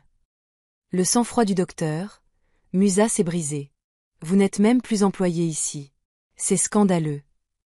Ce qui est scandaleux, a coupé le professeur Tewo, c'est que 17 infirmières qualifiées aient été écartées de leur carrière pour avoir eu des enfants, tandis que des parents non qualifiés de membres du conseil ont été embauchés pour les remplacer. Ce qui est scandaleux, c'est que des millions de fonds destinés aux soins aux patients aient été détournés vers des projets de vanité et des contrats gonflés avec des liens suspects avec cette administration. Le personnel de l'hôpital rassemblé a commencé à murmurer plus fort, beaucoup hochant la tête en signe d'accord. Voyant le vent tourner, le docteur Musa a changé de tactique. Ce n'est pas le forum approprié pour de telles discussions. Docteur Sharma, je m'excuse pour cette perturbation. Si vous voulez bien me suivre à l'intérieur, nous pourrons commencer notre évaluation correctement. En fait, a interrompu Seguin, je crois que c'est précisément le bon forum. Il s'est tourné vers le docteur Sharma. En tant que directeur des relations internationales, je dois vous informer que ce que vous verriez à l'intérieur est une illusion soigneusement construite. Des ailes rénovées que les patients n'utilisent jamais, du personnel temporaire amené juste pour votre inspection, et des réponses répétées à vos questions. Zanob a fait un pas en avant, sa voix froide. Docteur Olusegun, vous êtes licencié. Avec effet immédiat. Votre comportement constitue une insubordination grave et une violation des accords de confidentialité. Seguin a souri. J'anticipais cette réponse. Ce qui explique pourquoi j'ai déjà soumis ma déclaration complète au ministère de la Santé de l'État, au Conseil médical et dentaire, et... Il a fait un geste au-delà de notre groupe vers plusieurs personnes avec des caméras et des bloc-notes qui enregistraient la scène, des membres de la presse. Pour la première fois, j'ai remarqué les journalistes, l'œuvre de Quinle, sans aucun doute. Ces relations juridiques incluaient plusieurs contacts avec les médias. La nature publique de cette confrontation garantissait, désormais, qu'elle ne pouvait être facilement étouffée ou écartée. Le docteur Sharma a examiné la scène pensivement, puis s'est adressé au docteur Musa. Je crois que nous devrions poursuivre cette discussion à l'intérieur. Mon équipe devra examiner ces allégations de manière approfondie avant de poursuivre notre évaluation. Le visage du docteur Musa était devenu livide. C'est une attaque coordonnée contre notre réputation. Si ces allégations sont fausses, a interrompu fermement le docteur Sharma, alors un examen approfondi blanchira votre administration. Si elles sont vraies, alors notre évaluation doit refléter cette réalité. Quoi qu'il en soit, nous procédons avec une transparence totale. Elle s'est tournée vers moi. Madame Olusegun, nous aimerions que vous et vos représentants vous joigniez à cette réunion. La victoire était époustouflante. Après des mois de lutte de l'extérieur, nous étions invités à l'intérieur, non pas en tant que suppliants, mais en tant que participants égaux au processus d'évaluation. Alors que nous nous dirigions vers l'entrée, le docteur Musa a bloqué notre chemin une dernière fois. C'est toujours mon hôpital, a-t-il sifflé. Et je ne le permettrai pas. Ce n'est pas votre hôpital, a retenti une nouvelle voix. Nous nous sommes retournés pour voir Ngozi Okafor, la directrice adjointe du ministère de la Santé de l'État, s'approcher avec plusieurs fonctionnaires. L'hôpital universitaire de Lagos appartient aux habitants de cet État, pas à ses administrateurs. Et à compter de ce matin, par ordre d'urgence du ministre de la Santé, cette administration est suspendue en attendant l'enquête sur ces allégations. Elle a remis au docteur Musa un document officiel portant les sceaux du gouvernement. Veuillez remettre vos titres de compétences et vos cartes d'accès à la sécurité. Vous devez rester disponible pour un interrogatoire, mais vous êtes relevé de toutes vos fonctions avec effet immédiat. Le choc sur les visages des Musas reflétait l'incrédulité que je ressentais. Comment cela s'était-il produit si soudainement? Seguin s'est penché pour me chuchoter à l'oreille. J'ai peut-être passé quelques appels après ma réunion avec Musa hier. Le bureau de l'éthique de l'OMS a une influence substantielle auprès du ministère. Pour la première fois depuis des mois, je me suis permis de ressentir un espoir sincère. Alors que le docteur Musa et son épouse étaient escortés loin de l'entrée, le professeur Théo a été prié par les fonctionnaires du ministère de superviser temporairement les opérations pendant l'enquête, une demande qu'il a acceptée solennellement. Les heures suivantes se sont déroulées dans un tourbillon de réunions, d'examens de documents et d'entretiens. L'équipe de la JCI a mis de côté son calendrier d'évaluation préparé au profit d'une enquête approfondie de nos preuves. Le personnel actuel, voyant le pouvoir de l'administration brisé, a commencé à parler librement des conditions qu'il avait auparavant peur de critiquer. Dans l'après-midi, le docteur Sharma a convoqué une réunion avec les fonctionnaires du ministère, le professeur Théo et notre groupe restreint. Sur la base de nos conclusions préliminaires, a-t-elle annoncé, je ne peux pas recommander l'accréditation JCI sous la structure administrative actuelle. La preuve de discrimination à elle seule disqualifierait l'institution, mais les irrégularités financières et les normes de soins aux patients compromisent rendent cette décision non ambiguë. Mon cœur s'est serré malgré notre victoire antérieure. Sans accréditation, l'hôpital perdrait l'opportunité de subvention de l'OMS, un financement qui pourrait transformer les soins aux patients s'il était correctement géré. Cependant, a-t-elle poursuivi, je vois un potentiel énorme dans cette institution. Le dévouement du personnel comme vous, la volonté de tant de personnes de risquer leur poste pour maintenir des normes éthiques suggèrent une fondation sur laquelle il vaut la peine de bâtir. Par conséquent, je recommande un chemin d'accès conditionnel à l'accréditation, subordonné à une restructuration administrative complète et à la mise en œuvre de politiques antidiscrimination, de mesures de transparence financière et de pratiques d'embauche basées sur le mérite. Le professeur Théo a hoché la tête pensivement. Une évaluation équitable et une chance de reconstruire correctement. La directrice adjointe au CAFOR s'est tournée vers moi de manière inattendue. Madame Oluzaguin, compte tenu de votre connaissance approfondie des problèmes et des solutions potentielles, le ministère apprécierait votre contribution pendant le processus de restructuration. J'ai cligné des yeux de surprise. Ma contribution. Plus qu'une contribution, a-t-elle précisé. Nous pensons que quelqu'un ayant votre expérience et votre engagement avéré envers l'intégrité devrait jouer un rôle officiel dans la direction de l'hôpital à l'avenir. L'implication m'a stupéfiée. D'infirmière licenciée à chef potentiel de l'hôpital, la possibilité semblait surréaliste. Alors que la réunion était levée, Quinl m'a trouvé dans le couloir, Oluwaseyi dormant paisiblement contre son épaule. J'ai entendu, a-t-il dit, rayonnant de fierté, de chômeuse à cadre hospitalier en moins d'1 an. Ça doit être une sorte de record. J'ai ri doucement, faisant attention de ne pas réveiller notre fille. Rien n'est encore décidé. Et même s'il m'offre un poste, je ne suis pas sûre de devoir accepter. Je suis toujours en train d'allaiter, j'apprends encore à être mère. Et pourquoi ces choses devraient-elles vous disqualifier du leadership? A-t-il demandé doucement. N'est-ce pas exactement la raison pour laquelle nous nous battons? Que la maternité et la carrière ne sont pas mutuellement exclusives. Ces mots m'ont touché en plein cœur. J'ai tendu la main vers Oluwase, la prenant avec précaution dans ses bras et sentant son poids chaleureux contre ma poitrine, preuve tangible qu'une femme pouvait nourrir la vie tout en se battant pour la justice. Vous avez raison, ai-je reconnu, mais n'importe quel poste devra tenir compte des priorités familiales. Je ne sacrifierai pas son bien-être pour une promotion de carrière. C'est comme ça que ça devrait être, a dit Sigon en s'approchant. Pour tout le monde, pas seulement pour les mères. La tension entre les hommes s'était quelque peu apaisée au cours des événements de la journée, unis par notre victoire commune. Les fonctionnaires du ministère veulent vous parler à nouveau, m'a informé Sigon. Je pense qu'ils sont sérieux quant à vous offrir un rôle important. J'ai hoché la tête, rendant Oluwase à Quinlay. Je vais les écouter, mais sans prendre d'engagement aujourd'hui. Nous avons besoin de temps pour réfléchir à ce qui est le mieux pour notre famille. Alors que je me tournais pour partir, Sigon m'a légèrement touché le bras. Pour ce que ça vaut, je pense que vous seriez exceptionnel dans la direction de l'hôpital. Vous avez une vision des soins de santé qui place les gens au premier plan, les patients comme le personnel. C'est plus rare que ça ne devrait l'être. Le compliment était sincère et je l'ai accepté d'un hochement de tête avant de rejoindre les fonctionnaires du ministère. La discussion a été brève mais substantielle.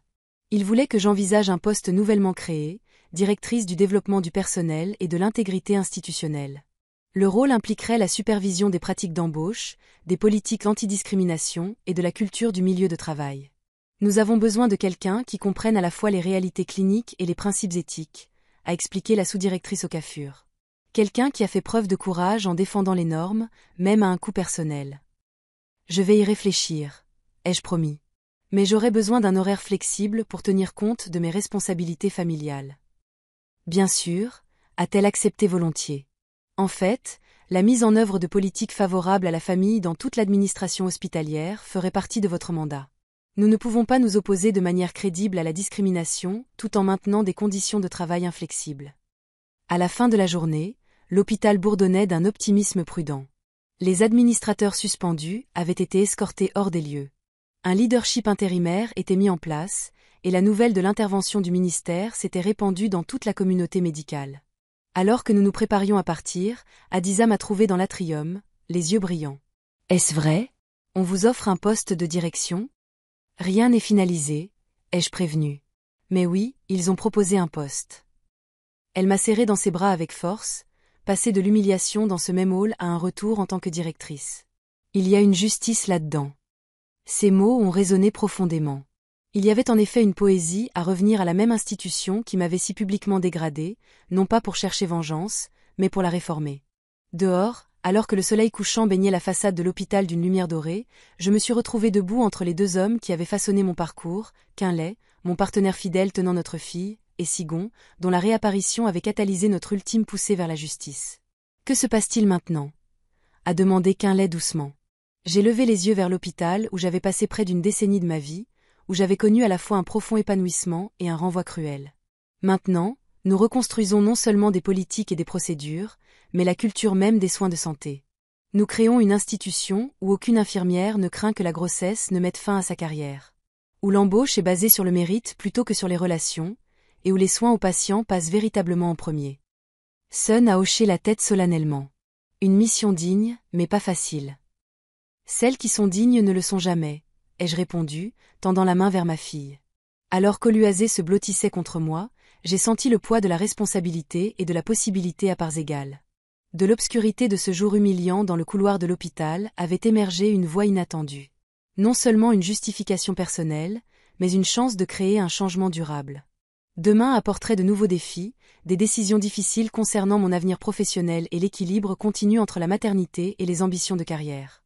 Mais ce soir, berçant ma fille tout en me tenant victorieuse devant l'institution qui nous avait autrefois rejetées toutes les deux, je me suis permis de simplement savourer le moment où la justice a finalement prévalu.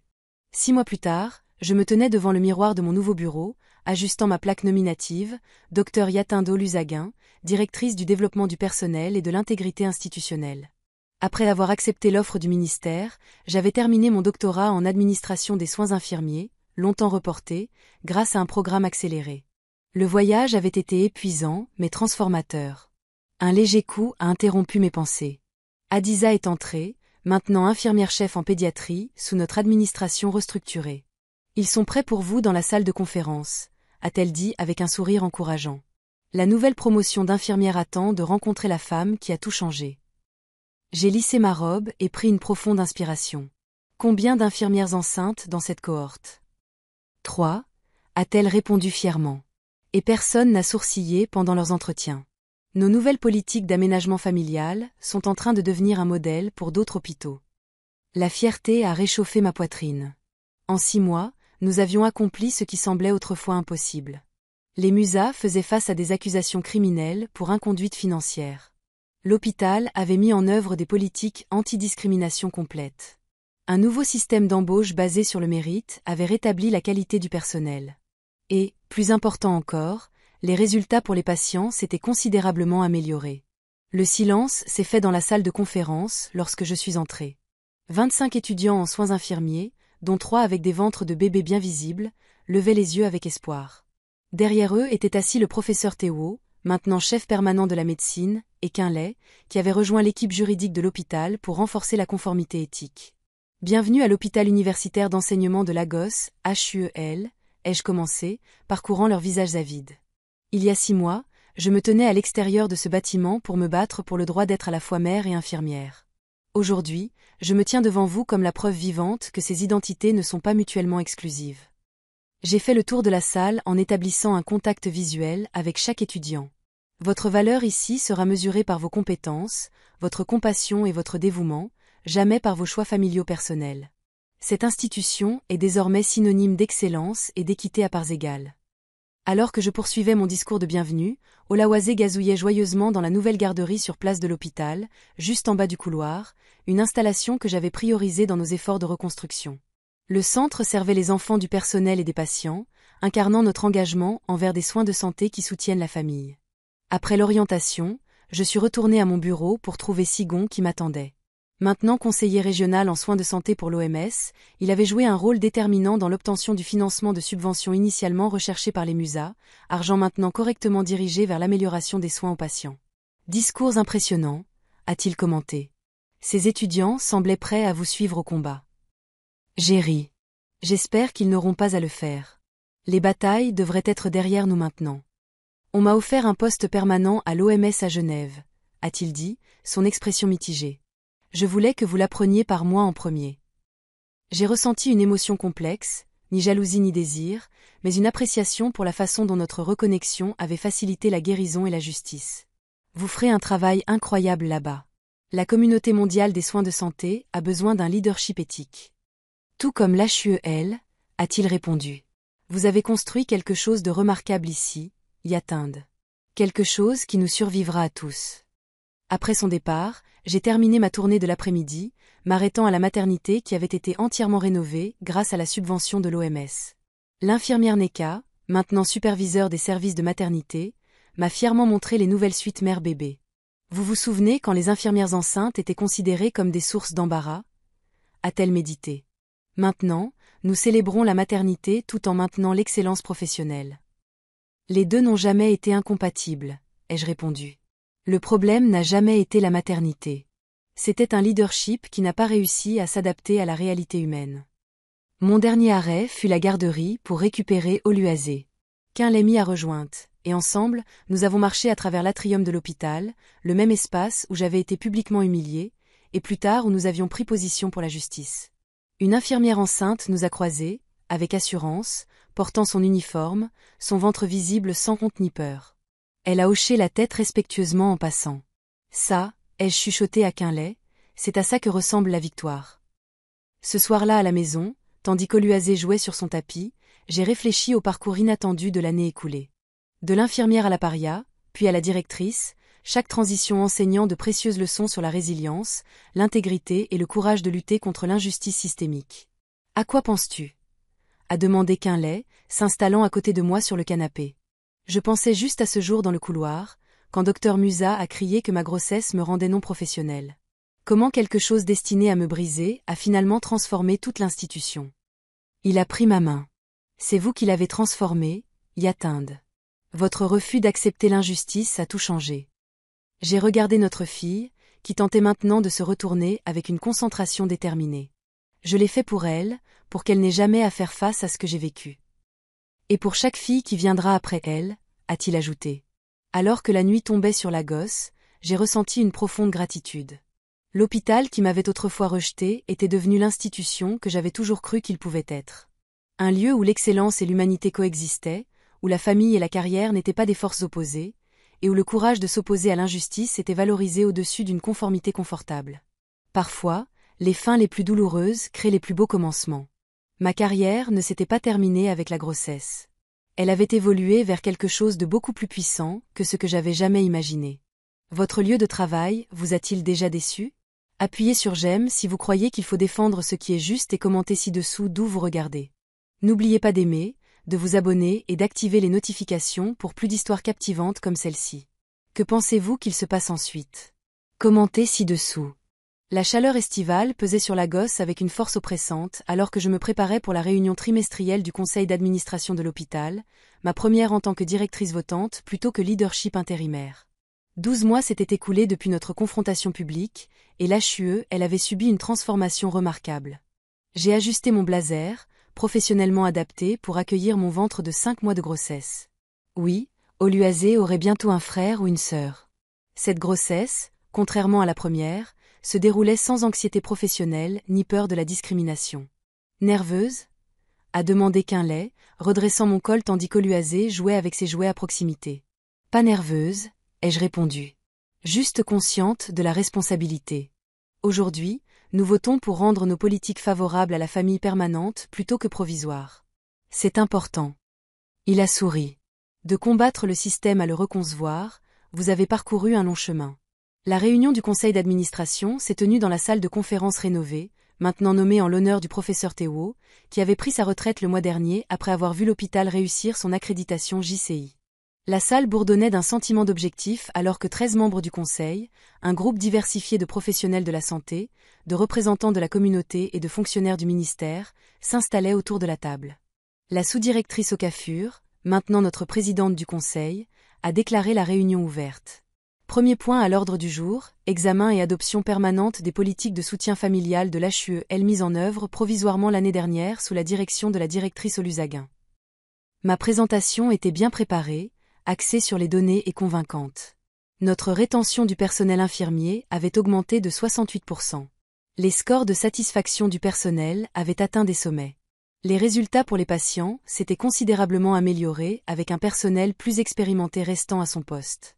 Plus important encore, ai-je conclu, nous avons créé un environnement de soins de santé qui reconnaît la pleine humanité de notre personnel, y compris leur responsabilité familiale. Les résultats parlent d'eux-mêmes. Le vote a été unanime. Nos politiques révolutionnaires, horaires flexibles pour les parents, garderie sur place, congés parentaux prolongés et protection explicite contre la grossesse, seraient désormais des éléments permanents des opérations hospitalières. Alors que la réunion était levée, un visage familier est apparu dans l'embrasure de la porte. Dr Musa, plus mince et plus grise qu'il y a un an, accompagné d'un fonctionnaire du ministère. La salle s'est figée.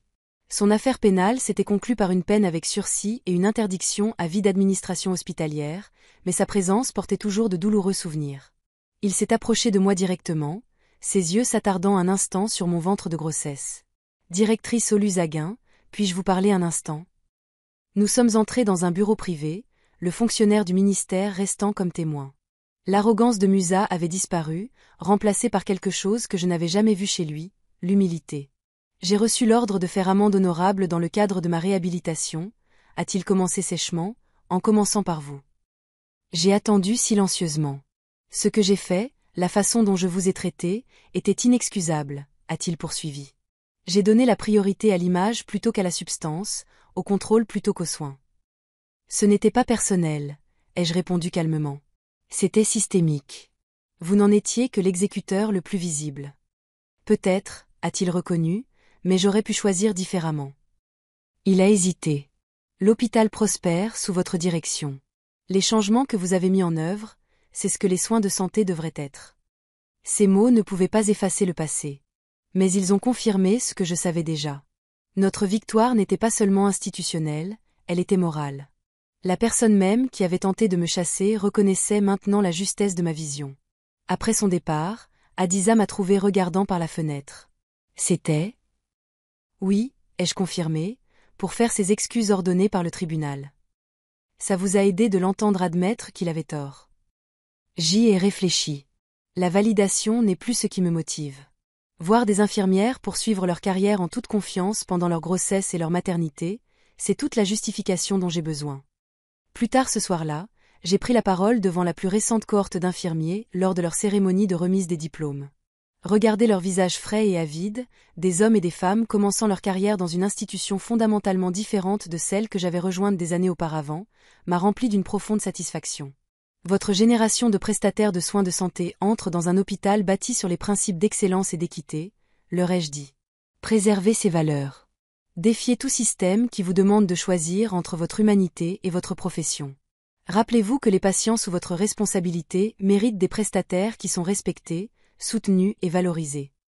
Après la cérémonie, une jeune infirmière enceinte s'est approchée timidement de moi. Directrice Oluwase, je voulais vous remercier. Lorsque j'ai découvert ma grossesse pendant ma formation, j'ai craint que cela ne mette fin à ma carrière avant qu'elle ne commence. Mais grâce à vos politiques, je n'ai jamais eu à choisir. Ces mots étaient la plus douce des récompenses, la confirmation que notre combat avait créé un changement durable. À la maison ce soir-là, tandis que Quinlay donnait le bain à Oluwase et que je me massais le ventre qui grossissait, j'ai réfléchi à notre parcours extraordinaire.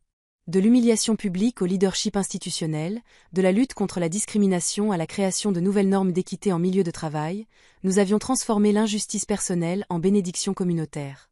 Mon téléphone a vibré avec la nouvelle que l'HUE, elle avait été sélectionnée pour accueillir la conférence panafricaine sur l'équité en soins de santé, avec des organisations de santé internationales qui considéraient nos politiques favorables à la famille comme un modèle pour les hôpitaux à travers le continent.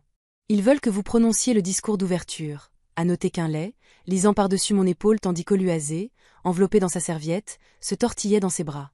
J'ai souri, plaçant ma main là où notre deuxième enfant donnait des coups de pied avec enthousiasme. Je vais leur raconter l'histoire de la façon dont la grossesse, la chose même utilisée pour me chasser, m'a finalement ramenée plus forte avec le pouvoir de garantir qu'aucune infirmière ne soit confrontée à cette injustice à nouveau. De l'exclusion à la révolution, a murmuré Quinlay. Et de la punition à la politique, ai-je ajouté, embrassant ma famille, la prétendue responsabilité qui était devenue ma plus grande force et le catalyseur de la transformation de toute une institution. L'hôpital qui avait autrefois jugé ma grossesse non professionnelle défendait maintenant le soutien familial comme essentiel à l'excellence professionnelle. Parfois, la justice arrive dans des colis inattendus. Et parfois, les plus grandes victoires sont enveloppées dans les défis même destinés à nous vaincre. 3 ans se sont écoulés, chacun marqué par des progrès constants et de nouveaux défis. L'hôpital universitaire d'enseignement de Lagos était devenu un phare de l'innovation en matière de soins de santé en Afrique de l'Ouest. Nos politiques favorables à la famille étaient reproduites par des institutions médicales à travers le continent. Mon poste s'était élargi à directrice exécutive des opérations hospitalières, supervisant toutes les fonctions administratives tout en défendant toujours l'intégration travail-vie. Aujourd'hui, cependant, n'était pas consacré aux réalisations professionnelles. C'était le 4e anniversaire d'Oluwase, et je lui avais promis toute mon attention. Mon bureau avait été transformé avec des ballons et des serpentins, un petit gâteau attendant sur mon bureau pour notre célébration privée avant la plus grande fête de famille ce soir. Un coup a interrompu notre moment mère-fille. Hadiza est entrée, s'excusant. Je suis désolée, mais il y a une réunion d'urgence du conseil d'administration. Le ministère de la Santé vient d'appeler. J'ai jeté un coup d'œil à Oluwase qui dessinait joyeusement des images de ce qu'elle appelait des infirmières super-héroïnes de l'hôpital. Est-ce que ça peut attendre 1 heure? L'expression d'Hadiza était grave. C'est au sujet du projet de loi nationale sur la réforme des soins de santé. La commission parlementaire vote aujourd'hui et elle envisage de supprimer les dispositions relatives à l'aménagement familial. Mon cœur s'est serré. Nous avions passé des mois à plaider en faveur de cette législation, une loi qui rendrait obligatoire les politiques de soutien familial dans toutes les institutions de soins de santé nigérianes, protégeant les travailleurs de la santé enceinte à l'échelle nationale. Perdre ces dispositions, c'après tout ce pourquoi nous avions lutté. Je dois prendre cet appel, ai-je dit doucement à Oluwase. Affaire de l'hôpital. Son petit visage s'est affaissé un instant avant de s'illuminer avec la résilience d'une enfant de 4 ans. Puis-je aider? Je suis bonne en choses d'hôpital. Une idée a germé. En fait, oui. Prends ton bloc à dessin. La salle du conseil d'administration est devenue silencieuse lorsque je suis entrée, la main d'Oluwase dans la mienne. Nos plus récents membres semblaient surpris, mais les vétérans, ceux qui se souvenaient de notre parcours, souriaient en connaissance de cause. Excusez l'approche peu orthodoxe, ai-je commencé, m'installant avec ses crayons de couleur au coin de la table. Mais l'urgence d'aujourd'hui illustre parfaitement pourquoi nous nous battons pour cette législation. Pendant l'heure qui a suivi, nous avons élaboré des stratégies intensément, tandis que ma fille coloriait tranquillement à proximité. Lorsque les fonctionnaires du ministère se sont connectés par appel vidéo, j'ai positionné la caméra pour nous inclure toutes les deux. Honorables membres du comité, ai-je adressé au législateur à l'écran. Il y a 3 ans, j'ai été renvoyée de cet hôpital même pour être enceinte, jugée non professionnelle et source d'embarras. Aujourd'hui, je dirige cette institution tout en élevant 2 enfants, y compris cette jeune dame qui célèbre son anniversaire aujourd'hui. J'ai fait un geste vers Oluwase, qui a salué joyeusement la caméra. La transformation de notre hôpital prouve que les politiques de soutien familial renforcent la prestation des soins de santé plutôt que de la compromettre. Les résultats pour les patients se sont améliorés. La rétention du personnel a grimpé en flèche. Nous sommes devenus plus efficaces, pas moins. Le président du comité a semblé mal à l'aise. Directrice Oluwase, bien que votre histoire personnelle soit convaincante, il y a des préoccupations concernant les coûts de mise en œuvre dans les petites installations. Avec respect, Monsieur le Président, les coûts de ne pas mettre en œuvre ces protections sont bien plus importants, ai-je rétorqué. La perte de travailleurs de la santé expérimentés, la dépense d'une formation constante, l'impact négatif sur les soins aux patients lorsque les connaissances institutionnelles s'en vont. Ce sont les véritables fardeaux financiers. Pendant 20 minutes, j'ai présenté les données de notre hôpital, démontrant comment notre approche favorable à la famille avait en fait réduit les coûts d'exploitation tout en améliorant la qualité des soins. Tout au long, Oluwase est resté tranquillement occupé à son dessin, chuchotant occasionnellement des questions auxquelles j'ai répondu patiemment entre les points, modélisant l'intégration même des responsabilités professionnelles et parentales que nous nous battions pour protéger. Alors que notre présentation se terminait, le président du comité a semblé pensif. « Vous nous avez donné beaucoup à considérer, directrice. Nous nous réunirons à nouveau, après les délibérations. » Lorsque l'appel a pris fin, Quinlay est apparu à la porte, ayant été convoqué par Hadiza. « Comment ça s'est passé ? » « Nous avons présenté notre dossier, ai-je soupiré, soudain épuisé. Maintenant, nous attendons. » Oluwase m'a tiré la manche, offrant son dessin terminé. « Pour l'hôpital, » a-t-elle expliqué fièrement. L'image colorée montrait des bonshommes allumettes de différentes tailles portant ce qui semblait être des uniformes médicaux, certains avec des ventres ronds, d'autres tenant de minuscules figures dans leurs bras. Au-dessus d'eux, écrits dans une écriture de maternelle tremblotante avec l'aide d'Hadiza, se trouvaient les mots « Hôpital Béouin de Mamans aussi ».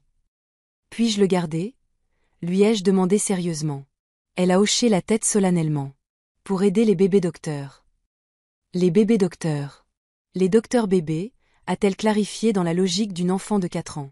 Ceux dans les ventres pour qu'ils n'aient pas à partir. De la bouche des enfants. J'ai immédiatement photographié le dessin et l'ai envoyé à mon contact au comité parlementaire avec un message simple. La perspective de ma fille sur pourquoi nous avons besoin de cette législation. Parfois, les enfants voient la vérité le plus clairement. Quelques heures plus tard, alors que la fête d'anniversaire d'Oluwase remplissait notre maison de rire, mon téléphone a sonné avec des nouvelles. Le comité avait voté pour conserver les dispositions relatives à l'aménagement familial. Le projet de loi se poursuivrait jusqu'au vote final avec ses protections essentielles intactes. Nous l'avons fait, ai-je chuchoté à Quinlay, tandis que notre fille soufflait ses bougies, entourée d'amis et de famille. Vous l'avez fait, a-t-il corrigé doucement. Encore une fois. Plus tard ce soir-là, après la fin des célébrations et pendant que nos enfants dormaient paisiblement, je me suis assise sur notre balcon, réfléchissant aux événements de la journée. Des ballons d'anniversaire aux batailles politiques et retour au gâteau d'anniversaire, l'intégration du leadership de la maternité et de la carrière qui avait autrefois semblé impossible coulait maintenant naturellement, si ce n'est pas toujours facilement. Mon téléphone a sonné avec un message de Ngozi Okafor, maintenant ministre de la Santé. Le président a exprimé son intérêt pour notre modèle d'hôpital. Mise en œuvre nationale possible avec le budget de l'année prochaine. Félicitations. Mise en œuvre nationale. La vision s'est étendue au-delà de tout ce que j'avais imaginé ce terrible jour dans le couloir de l'hôpital. Mon ventre de grossesse jugeait une source d'embarras plutôt que la source de force qu'il était devenu. Demain apporterait de nouveaux défis. La prochaine conférence de l'OMS nécessitait une préparation. La rénovation de l'aile ouest de l'hôpital exigeait une supervision. L'école maternelle de mon fils avait une réunion parents-enseignants de prévue. Mais ce soir, j'ai savouré cette étape importante. Non seulement une justification personnelle, mais un changement systémique. Ce qui avait commencé comme le combat d'une femme pour une dignité fondamentale avait évolué en politique nationale, qui protégerait des milliers de travailleurs de la santé et améliorerait d'innombrables vies de patients. Parfois, la transformation commence par un seul moment d'injustice. Une étincelle qui a allumé non seulement la résistance, mais la réimagination de ce qui pourrait être. Il y a 4 ans, ils avaient chassé une infirmière enceinte pour avoir semblé non professionnelle. Maintenant, cette même infirmière remodelait la profession elle-même, prouvant que la compassion et l'adaptation n'étaient pas des responsabilités, mais des composantes essentielles de l'excellence des soins de santé. Alors que la gosse scintillait sous notre appartement, j'ai chuchoté un remerciement silencieux à la version plus jeune et dévastée de moi-même qui avait refusé d'accepter la défaite. Sa douleur avait ouvert la voie à un progrès qui nous survivrait à tous. N'oubliez pas d'aimer, de vous abonner et d'activer les notifications pour plus d'histoires captivantes comme celle-ci. Que pensez-vous qu'il se passe ensuite? Commentez ci-dessous. 5 ans jour pour jour. 5 ans jour pour jour après avoir été publiquement humilié et renvoyé, je me tenais au pupitre dans le grand auditorium de l'HUEL, parcourant la foule rassemblée avec un étonnement tranquille. Des fonctionnaires du gouvernement, des dirigeants des soins de santé de toute l'Afrique, des organisations médicales internationales, et, plus significativement, des centaines d'infirmières, beaucoup visiblement enceintes dans leurs uniformes professionnels. Aujourd'hui marquait l'ouverture officielle de l'Institut des professionnels de la santé maternelle, le premier centre de recherche et de plaidoyer du Nigeria, dédié au soutien des parents dans les professions médicales. En tant que directrice fondatrice, je partagerai mon temps entre le leadership hospitalier et la promotion de la cause qui avait transformé ma trajectoire de carrière. Distingués invités, collègues et amis, ai-je commencé, ma voix ferme d'intention. Il y a 5 ans, dans un couloir non loin de l'endroit où nous nous tenons, j'ai été réprimandée publiquement pour être enceinte, qualifiée de source d'embarras pour cette institution, jugée non professionnelle pour porter un enfant tout en portant un uniforme d'infirmière. Des murmures ont parcouru l'auditoire. Beaucoup connaissaient mon histoire, mais l'entendre énoncer si directement dans ce contexte triomphant créait un contraste puissant. Aujourd'hui, je me tiens devant vous non pas comme une victime de discrimination, mais comme directrice exécutive de l'hôpital même qui m'a autrefois rejetée, non pas malgré le fait d'être mère de 2 enfants, mais comme une dirigeante plus efficace en raison de la perspective que la maternité m'a donnée. Au premier rang, Oluwase, maintenant âgé de 6 ans, était assise fièrement à côté de son frère de 4 ans, Folami, et de Quinlay, qui avait récemment été nommé chef des affaires juridiques du système de santé de l'État. À côté d'eux était assise Adiza, maintenant directrice des soins infirmiers. Son propre ventre de bébé était visible sous son uniforme de cérémonie. Cet institut représente notre engagement à garantir qu'aucun professionnel de la santé n'ait jamais à faire le choix impossible entre la parentalité et la carrière. La recherche menée ici fournira des approches fondées sur des preuves pour l'aménagement du lieu de travail. Le plaidoyer qui en émanera façonnera la politique à travers le continent. Et les programmes de formation prépareront une nouvelle génération de leaders des soins de santé qui comprennent que la dignité humaine et l'excellence professionnelle sont complémentaires et non des valeurs concurrentes. Pendant que je parlais, mon regard a trouvé des visages familiers dans l'auditoire. Neka, maintenant chef des services de maternité, le professeur Théo, profitant de sa retraite bien méritée, la sous-directrice au CAFUR, qui avait défendu notre cause au ministère, et même Sigon, en visite depuis son poste à l'OMS à Genève pour soutenir cette étape importante. La loi nationale sur l'aménagement familial des soins de santé, signée le mois dernier, garantit que ce que nous avons construit ici à l'HUE, elle protégera désormais les travailleurs de la santé dans tout le Nigeria. Mais notre vision s'étend au-delà de la législation pour aboutir à la transformation, à la création d'environnements médicaux où la grossesse est célébrée plutôt que pénalisée, où les responsabilités familiales sont prises en compte plutôt qu'ignorées, et où le bien-être des prestataires de soins de santé est reconnu comme essentiel aux soins des patients. J'ai fait une pause, me remémorant les moments les plus sombres de mon parcours, l'humiliation, la lettre de licenciement, la peur de ne plus jamais travailler comme infirmière. Ces souvenirs ne portaient plus de douleur, mais servaient de puissants rappels de ce que nous avions surmonté. Lorsque j'ai été expulsée de cet hôpital, j'aurais pu m'en aller, trouver un autre poste, peut-être un moins visible, où ma grossesse ne serait pas considérée comme problématique. De nombreux professionnels talentueux font ce choix chaque jour, disparaissant des institutions qui ne les soutiennent pas, emportant leurs compétences et leurs idées ailleurs. J'ai fait un geste vers la maquette architecturale exposée à côté du pupitre, le bâtiment permanent de l'Institut qui sera bientôt construit et qui comprendra une garderie intégrée, des installations de recherche et des espaces de conférence. Au lieu de cela, avec le soutien de collègues également engagés envers la justice, nous avons choisi la transformation plutôt que la retraite. Nous avons recueilli des preuves, bâti des alliances et finalement créé quelque chose de beaucoup plus puissant que ce qui existait auparavant. Nous n'avons pas seulement récupéré de l'espace pour les infirmières enceintes. Nous avons réinventé l'ensemble du milieu de travail des soins de santé. La ministre de la Santé s'est avancée pour me rejoindre au pupitre, présentant la charte officielle de l'Institut, un document qui assurait le financement gouvernemental et l'affiliation universitaire pour les décennies à venir. J'ai l'honneur, a-t-elle annoncé, d'établir officiellement l'Institut Yatin d'Oluzaguin pour les professionnels de la santé maternelle, garantissant que votre héritage de courage et d'innovation continue de façonner les soins de santé nigérians pour les générations. La surprise d'entendre mon nom attaché à l'Institut m'a momentanément submergée. Je n'avais pas été informée de cette décision, je n'avais jamais cherché une telle reconnaissance. Alors que l'auditoire se levait pour une ovation debout, les larmes ont menacé de briser mon calme professionnel. Oluwase s'est précipité, incapable de contenir son excitation, enveloppant mes jambes de ses bras à la vue de l'assemblée distinguée. Plutôt que de paraître non professionnel, le moment incarnait parfaitement la mission de l'Institut. L'intégration de la famille et de la carrière, l'humanité dans le professionnalisme. J'ai soulevé ma fille dans mes bras alors que Quinlay et Folami nous rejoignaient, transformant la cérémonie formelle en quelque chose de plus authentique. Les photographes ont capturé cette image non pas d'une dirigeante solitaire, mais d'une famille unie dans un but commun. Plus tard, lors de la réception, une jeune étudiante en médecine enceinte s'est approchée nerveusement. « Directrice Oluzaguin, votre histoire m'a inspiré à poursuivre mes études lorsque j'ai découvert ma grossesse. J'avais peur de devoir choisir. J'ai souri, reconnaissant mon ancien moi dans son expression anxieuse. Le seul choix que vous devez faire est de savoir comment exceller dans les deux, et nous avons créé un système qui vous soutiendra à chaque étape. Alors que la célébration continuait autour de nous, j'ai trouvé un moment de calme avec Quinlay sur le jardin sur le toit de l'hôpital, un espace que nous avions créé pour que le personnel trouve des moments de paix pendant les quarts de travail exigeants. D'être chassé à avoir votre nom sur le bâtiment, a-t-il médité, prenant ma main. Pas mal pour 5 ans de travail. J'ai regardé la ligne d'horizon de la gosse, me sentant à la fois humble et habilité par le chemin parcouru. Il ne s'agissait jamais de mon nom ou de ma position. Il s'agissait de changer un système qui imposait des choix impossibles à ceux qui voulaient simplement soigner les autres tout en donnant la vie. Et maintenant, j'ai souri, regardant nos enfants jouer à proximité, emblème vivant de l'intégration pour laquelle nous nous étions battus pour la normaliser. Maintenant, nous nous assurons que la transformation nous survivra à tous, de sorte que lorsque l'UAZ entrera sur le marché du travail, l'idée de pénaliser la grossesse semblera aussi archaïque et impensable qu'elle aurait dû l'être depuis le début. Le soleil s'est couché sur la gosse, baignant l'hôpital d'une lumière dorée. Le même bâtiment qui avait été autrefois le lieu de ma plus grande douleur professionnelle se dressait maintenant comme un monument à la résilience, à la justice et à la transformation. Parfois, se faire chasser n'est que le début d'un retour à la maison, plus forte, plus sage et prête à tout reconstruire.